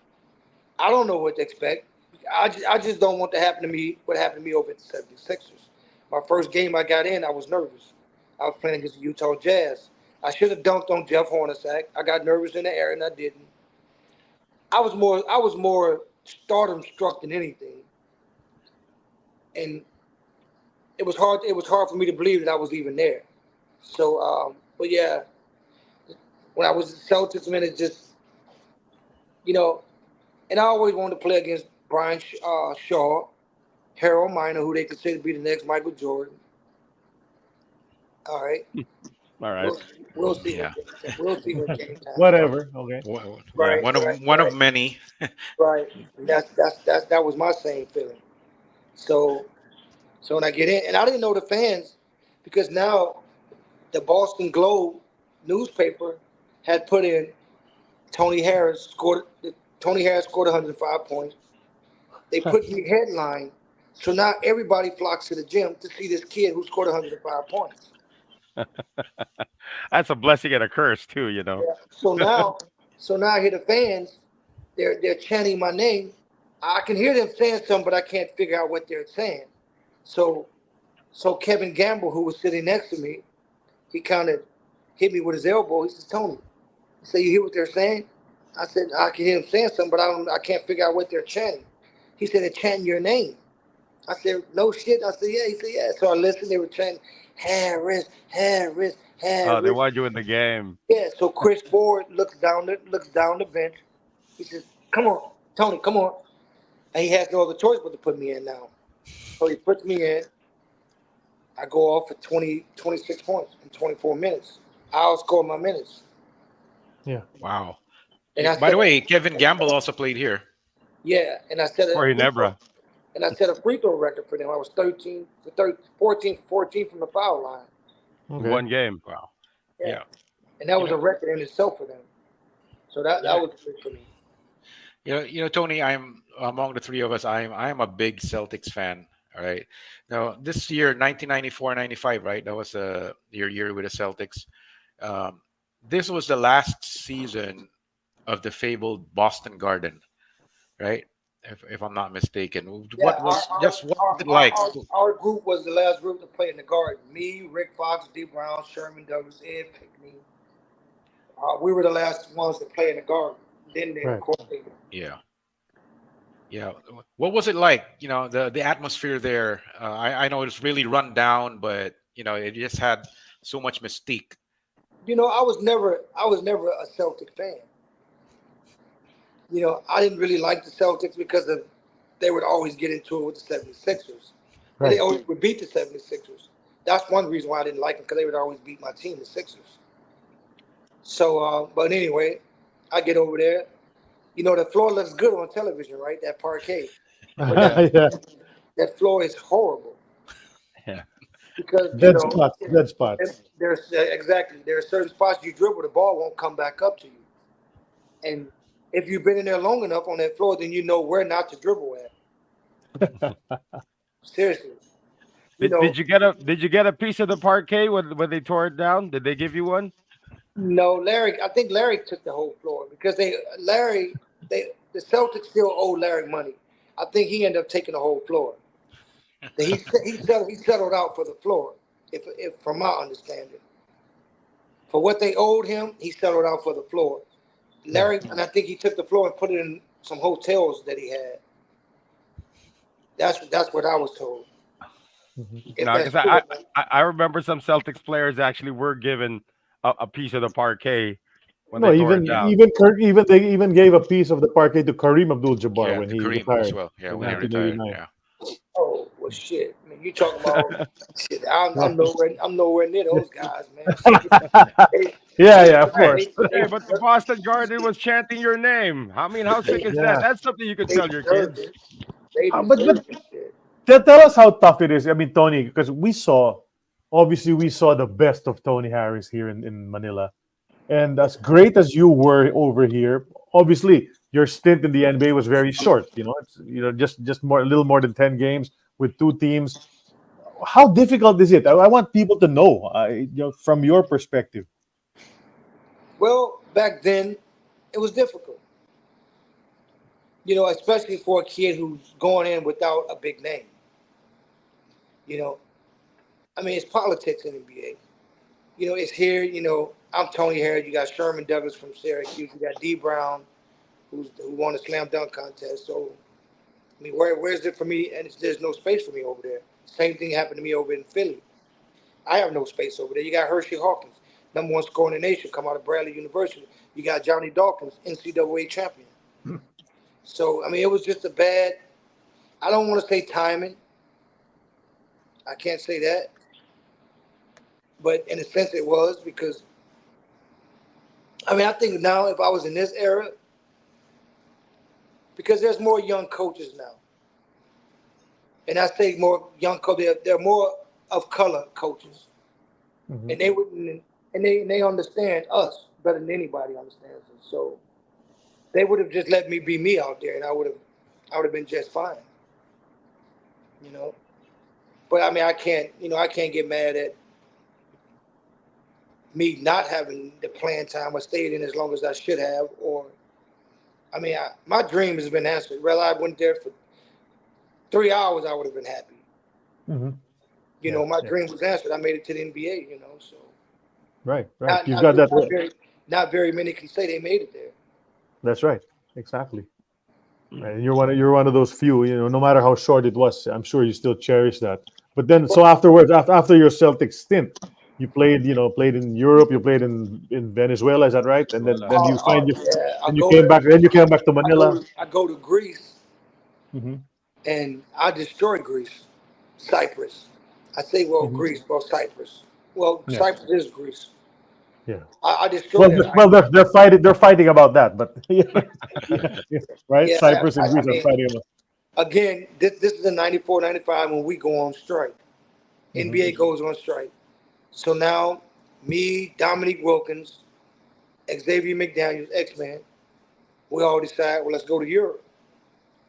Well, them two decided. I just jumped in with them. I was like, shit, can I go? They're like, yeah, come on.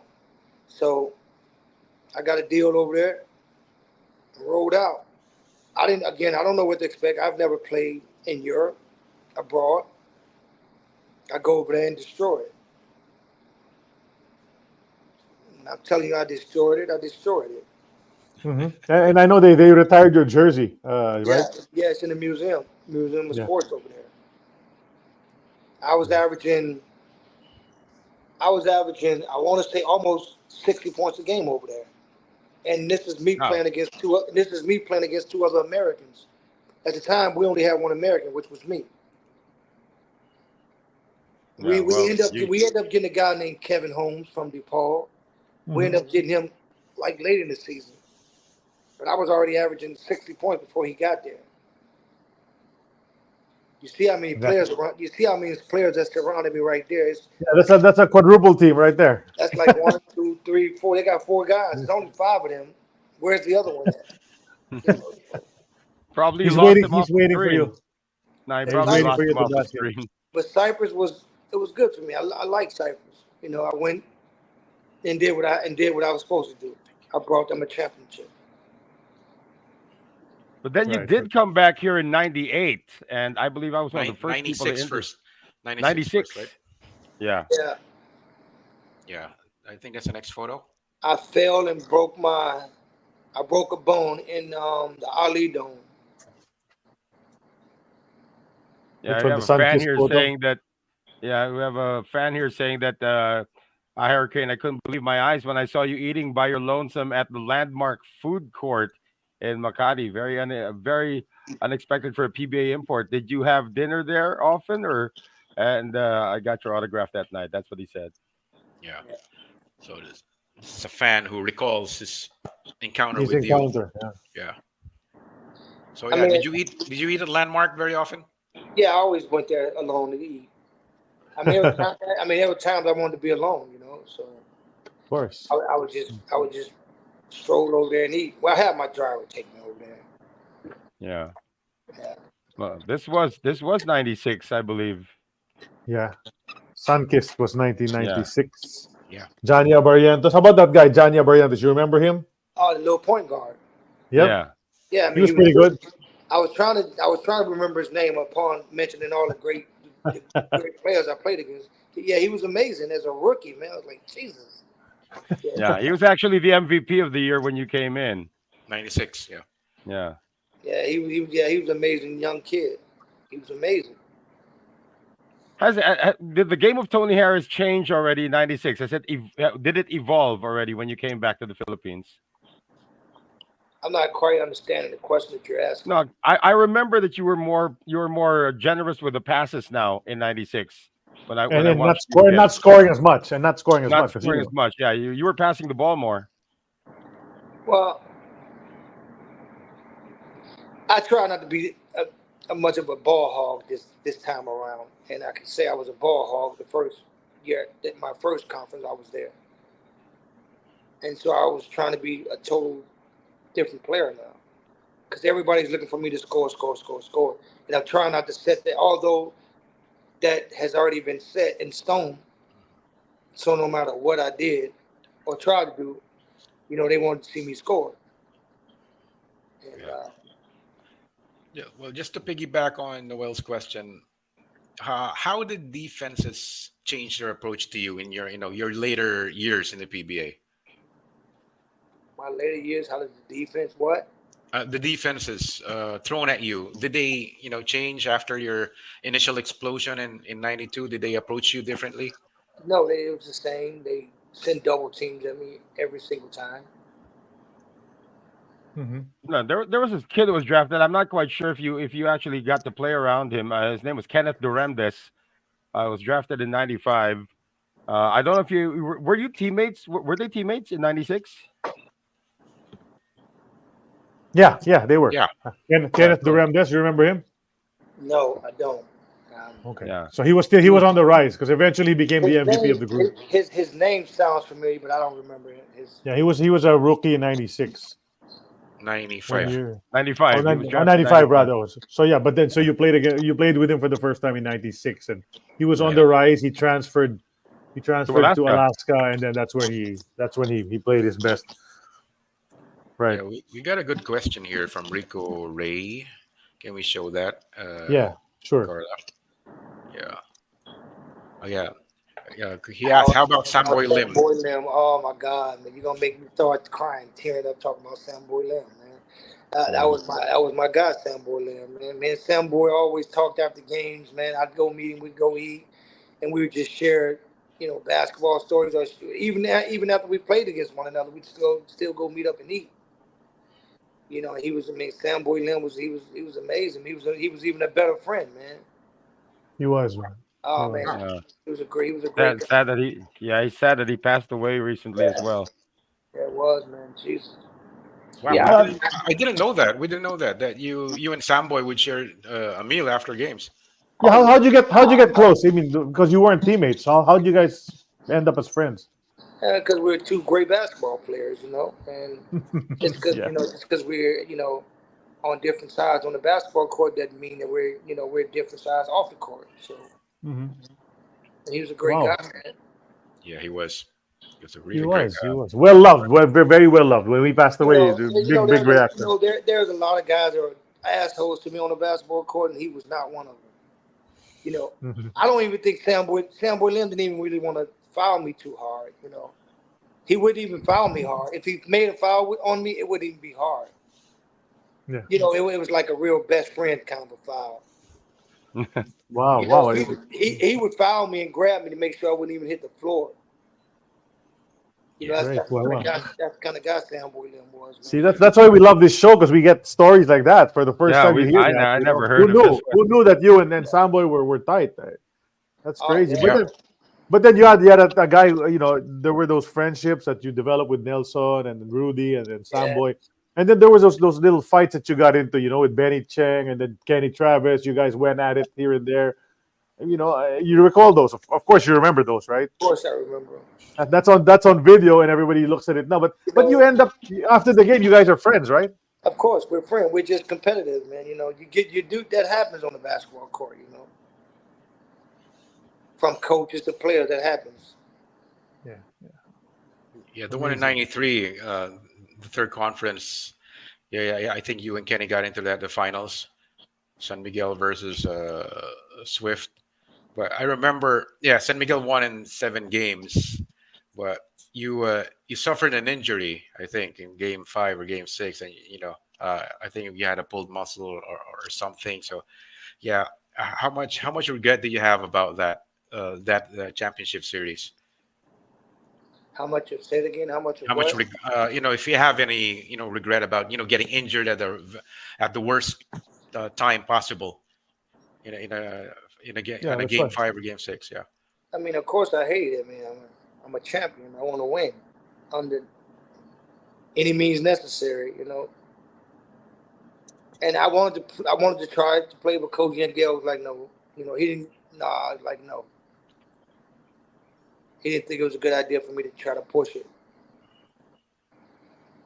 Yeah. Would have been You know, your second yeah. championship. Yeah. That's too What bad. if Yeah. that was a big what if moment? Although Big what if Kenny's for a great sure. player as well, but Yeah. yeah, I think you guys were really awesome in that conference as well. Yeah. You Let's know, just jump. Yeah, go ahead, Tony. Go ahead. you know what I missed about the Philippines, man? It's not so much of the game of basketball; it's the fans. Mm-hmm. You know, because I've grown to like the fans. You know, and I miss the fans. Mhm. I can do without being on that basketball court, but it was the fans that I grew close with. Hey, who's that guy? Who are those two? Yeah. This was in '98, Tony. Actually, this is your first game back, and I asked you if I could interview you for the radio coverage, and you actually obliged me. And how much of the PBA had changed when you came back in '98? I mean, of course, you were not the young, explosive guy you Yeah. were in '92. You had to reinvent your game as well. I think I asked you this question as well during that interview. So, how much of the PBA had changed when you came back in '98? A lot. Mm-hmm. It was surprising to me. I mean, just in that short period of time that I was gone, guys have gotten what's the word I'm looking for? They were just better. So I actually, from that point on, I saw the Philippines start growing, and look where it is today. You know. Yeah. You were with Norman Black here, if I'm not mistaken, and this Pop Cola lineup. Norman Black was your coach? No, Mike went for who? Pop Cola. Yeah, Pop Cola at the time. Yeah. Yes, Norm Black. Yeah, Norman Black. So Norman Black, what was it like being under him in Pop Cola when you returned as a more mature player now?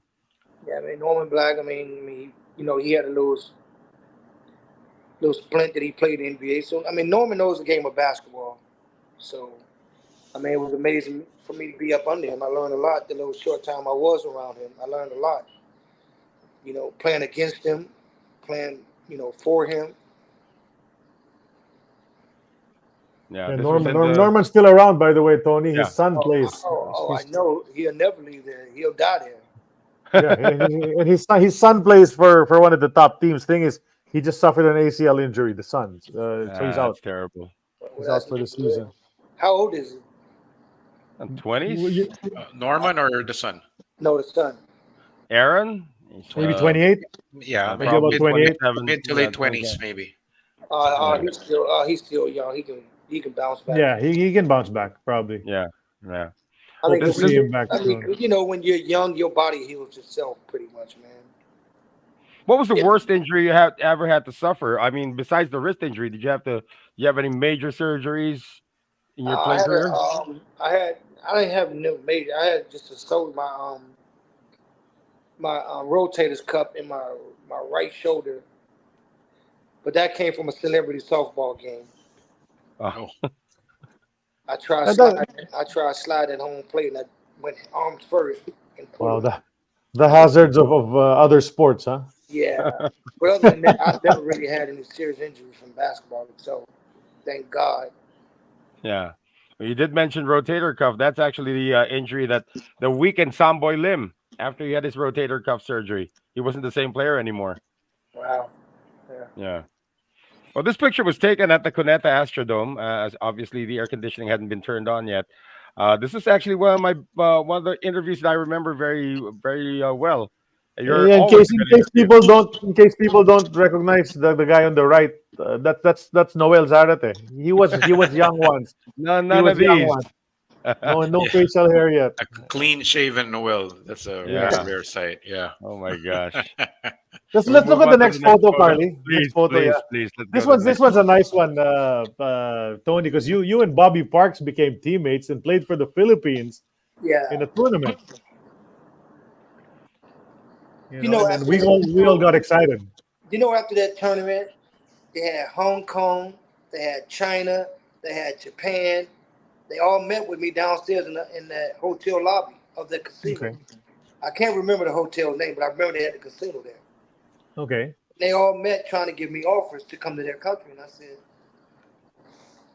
they said to me clearly, you can't be making that here in the Philippines. I said, no, you're right. I'm making more. He said, no way you're making more than that in the Philippines. I said, I can promise you I am. I guess they thought because they were supposed to be richer countries than the Philippines that they could, that the Philippines, there's no way the Philippines could be paying you this kind of money. Mm-hmm. Yeah, they are. So he was pretty, because they came to me an offer of $15,500. I'm like, nah. They wanted to pirate you, huh? They wanted to pirate you away. Yeah, I'm like, nah, I'm gonna stay where I'm at. But even if they'd offered more, I couldn't have. I don't think I really could have done it anyway, because Philippines is my second home. Right. Wow.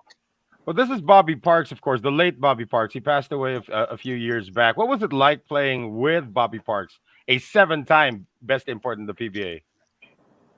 I mean, shit is like playing against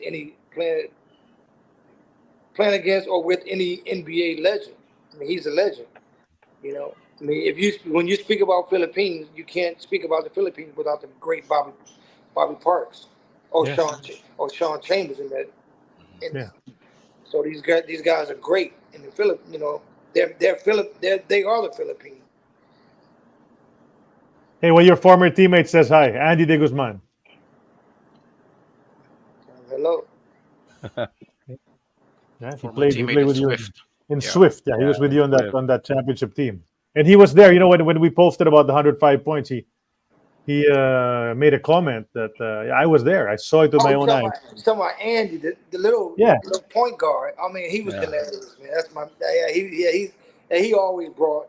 I mean, he always brought smiles, man. Whenever there was nothing to smile about, man, he always. That's Andy. He always it was never a dull moment around him, man. He was so fucking funny. Yeah. What year was this happy toothpaste thing? Do you guys remember? 94? 96, I think. Was this 96? 96. Yeah. 96. I think Okay. it's one of those Champions League something. This is the PBL, yeah. actually. Yeah. Yeah, there's a PBL thing. selection. Champions Cup, something like that. It used to be called by another name back then. That was Coach So Leo Austria. Yeah, that's Well, Leo he wasn't- Austria in the middle. But he wasn't the coach yet. He was still playing, right? Yeah, he was still playing. This was after his PBA days, and he went back to the PBL to play for Happy, and they recruited Bobby and Tony to be. I like the smiles on the right side, because on the left side, Bobby and Tony don't look like they're too happy. But on the right side, everybody's happy, Tony. And the thing is, your uniform says happy, and you don't look like you're happy. Yeah, not happy. Not happy. I'm tired. I want to go back to the hotel. These Yeah, trophies man. are heavy. You look hungry here, Tony. You wanted to eat dinner already after that. Yeah, Tony, where did you have your meals in the Philippines? What was your go-to place when you got hungry in the Philippines? Jollibee. Yeah. The bug. You got the bug. Oh, Okay. man. I'm Do getting. you have a hungry. Jollibee where you live? Do you have a Jollibee in the city where you live now? No, and I hate that it's actually don't. There's so many Filipinos. I was walking in the mall, our shopping mall, probably 2 weeks ago, and they walked up to me and said, "Can we ask you a question?" I said, "Sure." They said, "Are you Tony Harris?" I said, "Yeah." They were Filipinos, and I said, "Wow, man, Filipinos are everywhere." I said, "Man," he says, "Man, would you mind would you come to we have a basketball tournament and we want you as a guest. Would you come?" I said, "Sure." We took pictures Wow. but it's amazing. No matter where I'm at, I managed to always find Filipino fans. They're all there in Canada. I went to Canada, man. It was so many It was so They're many everywhere. to a friend of mine's house. The fact that I was there, but they're everywhere. Yeah, well, speaking of pictures, you did appear in a few pictures in the Philippines as well. So how was that being a showbiz personality, at least for a short stint? Say it again. You had a showbiz career in the Philippines. You appeared in some movies as well. What was that like for you, being like a Hollywood actor in the Philippines? Me? Yeah. Nah. I ain't no actor. But you did appear in a few films, right? As a cameo. Yeah. Mm-hmm. I didn't do much. Stand there, other than stand there and look stupid. Right. So I can't say I deserve an Oscar.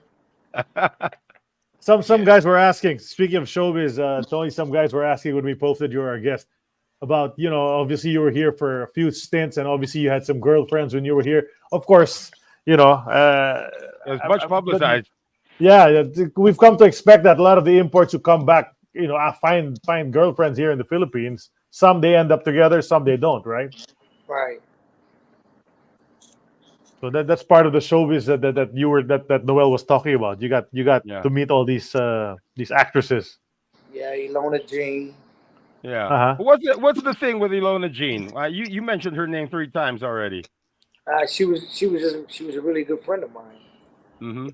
And I think I met her when she just was trying to kick off her career. Her mom, her little sister. Well, you know how it is here in the showbiz world in the Philippines. They make a lot of stories when they see you and a budding actress together. I'm sure there's no truth to that, right? I don't know. What's the story. Nah, they said that she was the main squeeze of Tony Harris. Well, she was at the time. Oh, okay. Yeah, well, I think they were pretty open about that when Tony was here, right? Yeah. Are you still in touch? Are you still in touch with her? No. I wish I could say hello to her, but no. I think she's here in the States now. She lives in New York or somewhere. Oh, really? Okay. Oh, okay. So you keep tabs on her. I was gonna tell. You got him there, Sid. We didn't know that. We didn't know that. That's news to us, man. No. But I was gonna tell Noel to look for her and send your regards, but because Noel's the showbiz guy in the group. Not really. It's my dad. No, because back then, 80s and 90s, there was a really big crossover, right? With PBA and Showbiz. You had all of these actors watching games.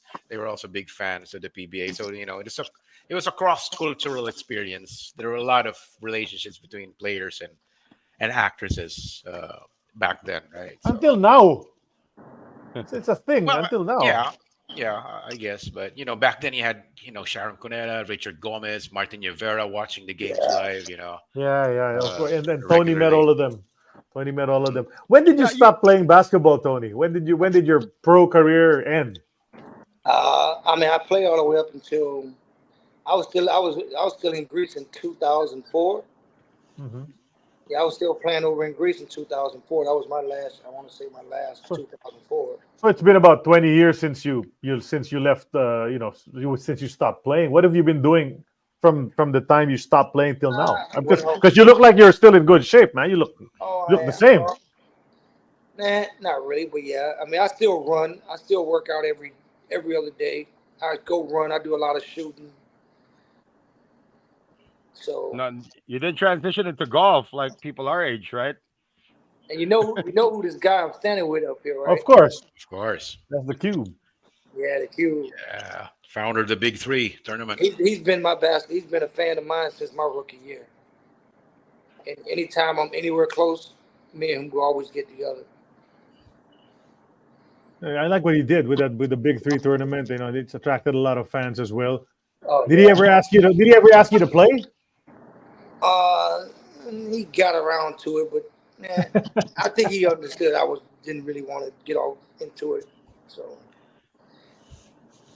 basketball has done all it could do for me. It can't really do anything else for me. My next move is to coach. I want to come to the Philippines and coach. I was about to ask you about that. Hey, let's go. Because Sean Chambers is coaching a college team now. He just got hired. Yeah, I have so much more to offer than just as a player, you know.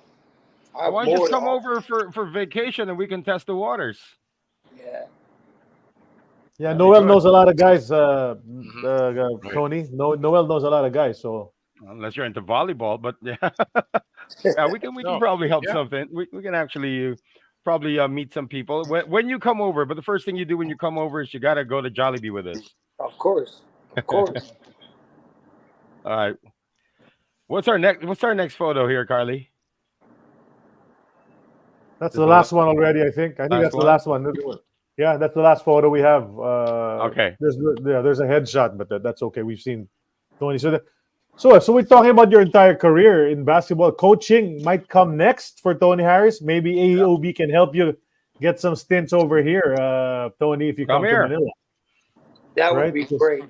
Because I have so much more to offer other than just being a player. You know what I mean? I still Right.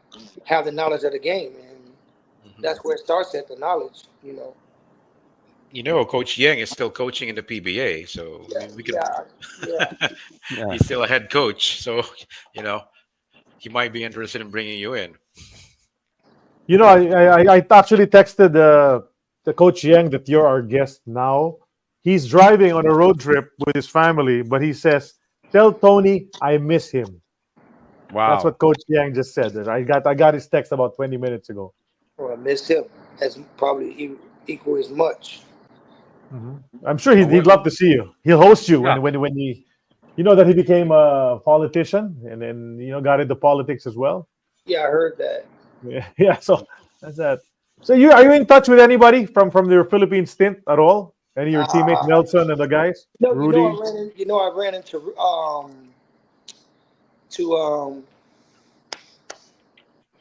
man, I ran into him in Louisiana. Hey, 1 second. Can I step away? Let me step away from the camera 1 second. Please. Sure. Okay.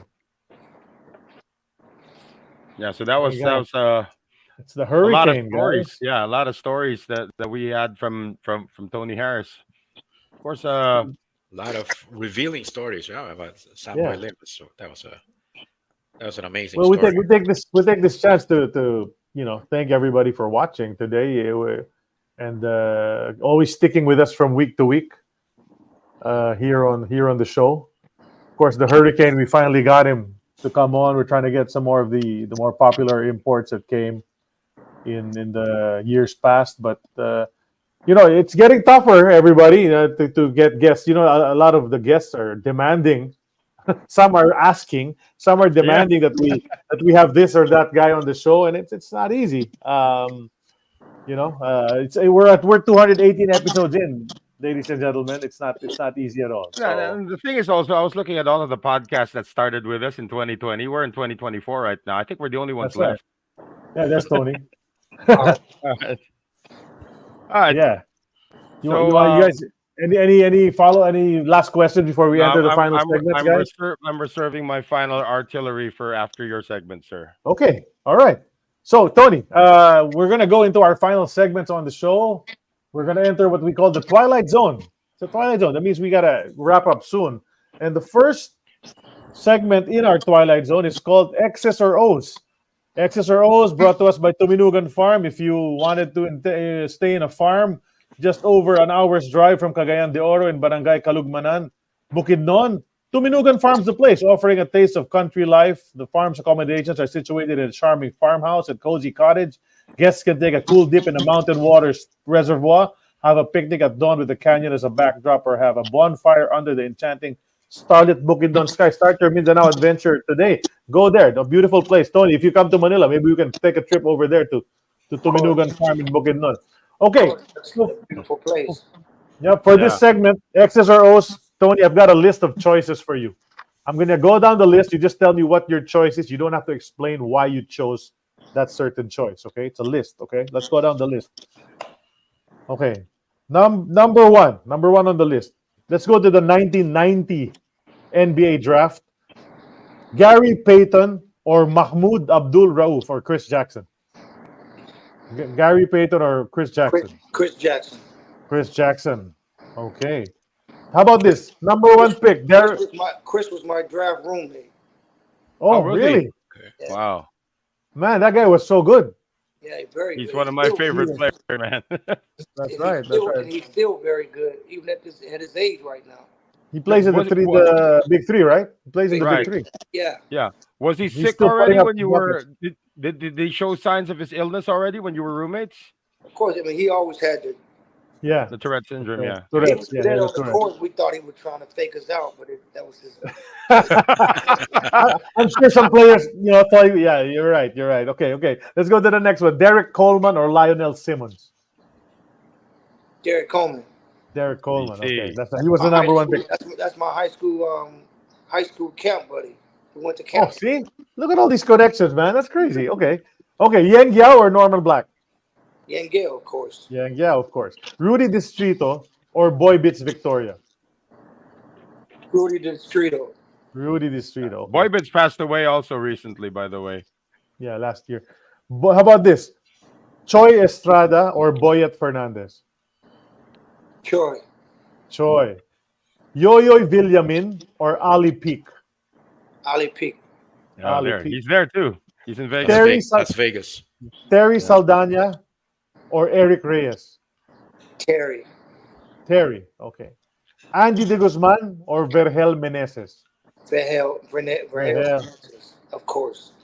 Kenny Travis or Del Demps? Oh man, Kenny Travis for sure. Kenny Travis for sure. Okay.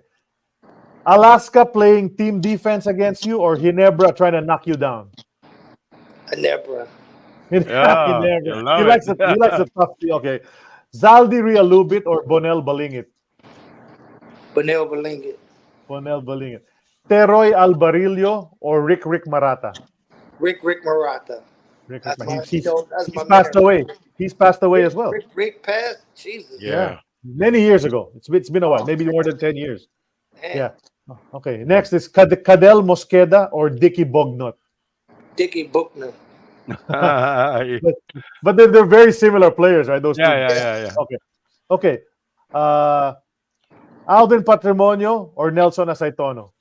Elvin, Nelson Asatono, of course. That's my Nelson team. Aceitono. Yeah. He's your teammate. Okay. Bull. Okay. How about this? 1992 championship or 1992 best import award? 1992 championship.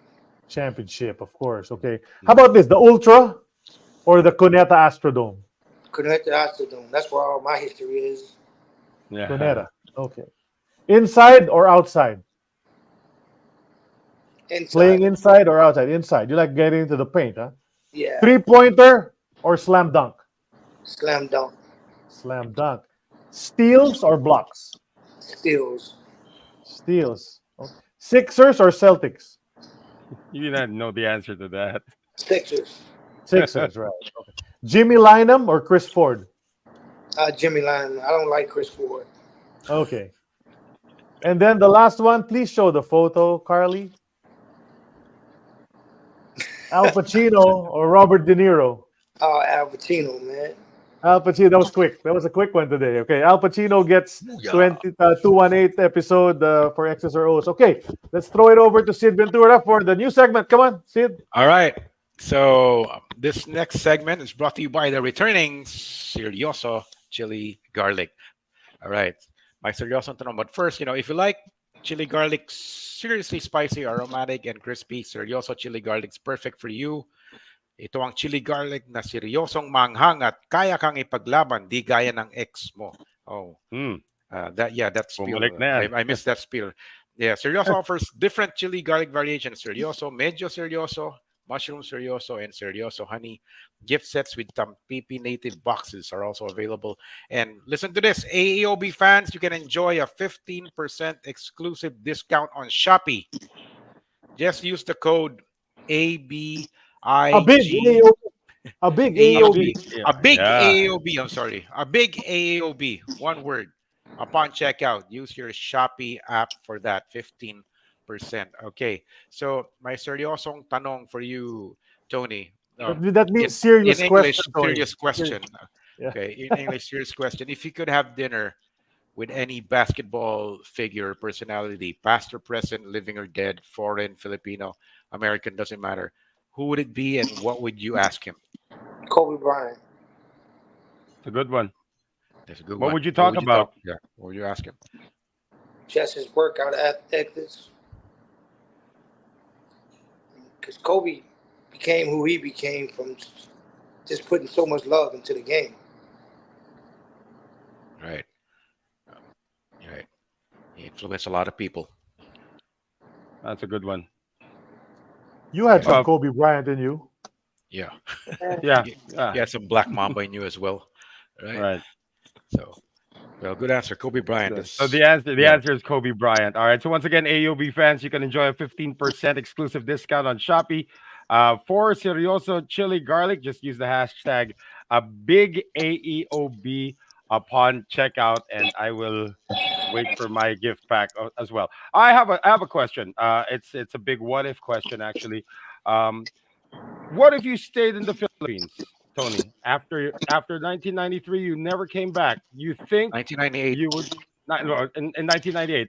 What if you just stayed in the Philippines and retired here? Would it have been something that would have changed everything? Of course. How so? I mean, it would have, because I would have had more time to spread what God has given me a gift to give. I could have spread that a little widely. I could have showed me more than just being a player. Wow. Okay. I had a lot to give with a short period of time to give it. Is that Right. with regard to the street kids and all of that? Yeah, of course. That's where it started. So Yeah. You would have continued that. that's the guy I am with the street kids. Forget all the basketball, all that. That's the guy I am with the street kids. That's the person I am. Well, you did say at the top of the show you're still above ground, so you can still make that happen when, I'm not saying if, when you come back to the Philippines, right? Of course. Yeah, the fans are begging for that. We've seen several comments since early in the show. Come visit the Philippines and all of that. So they all want to see you too. And let's make it happen, right? Let's make it happen soon. Hopefully Yeah. you can come back. All right, that was my big what if question, and it's still probably bound to happen. So we'll see you soon here, Tony. Okay. That's right. So that's brought to us by Serioso Chili Garlic. So please check it out. We have a post on our Facebook page about that. Tony, before we let you go, we have one last part. It's called Hello Porky. And that's the greeting that the commentators used to say back in the 80s.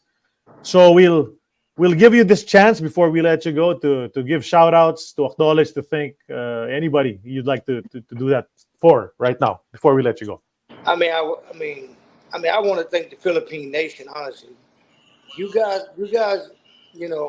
giving me the credit for this and that, but you guys were the ones that made me. You second birthed me.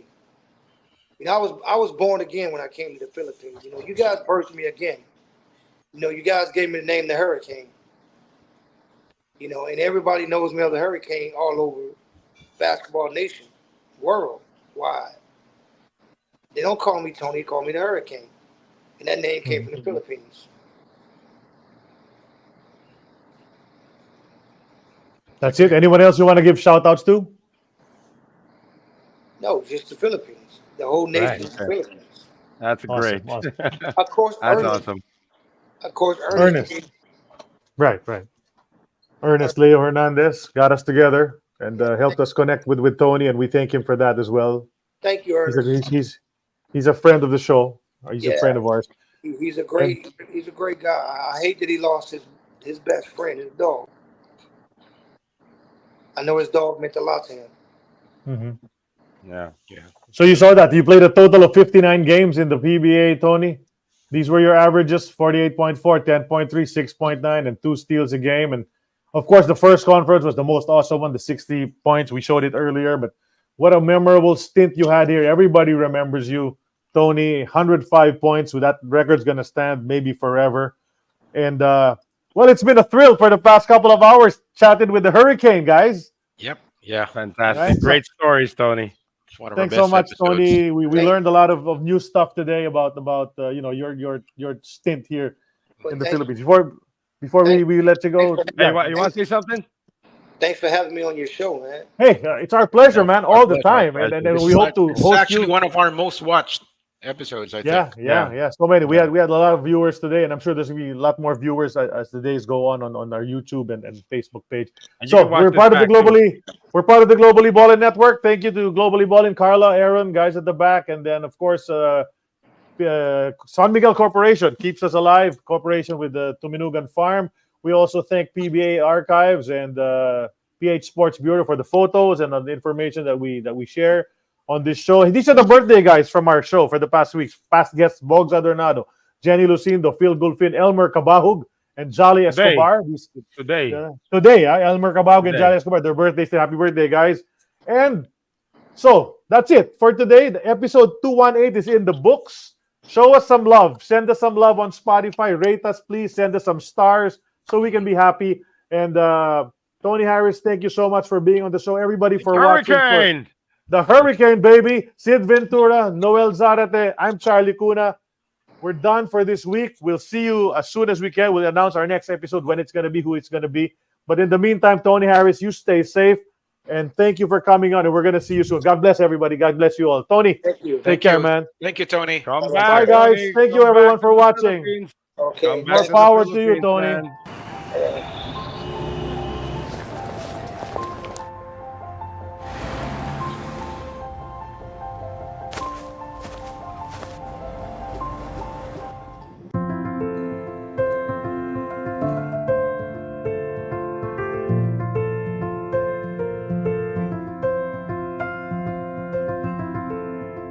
A leader in key sectors so vital to the growth of our nation.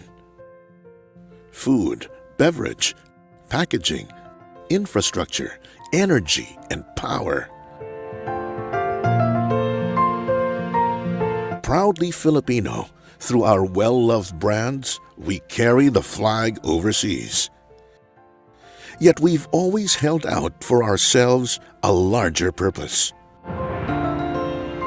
To use our scale, size, and dynamism to deliver products and services that can unlock and accelerate new opportunities for growth and drive our economy forward.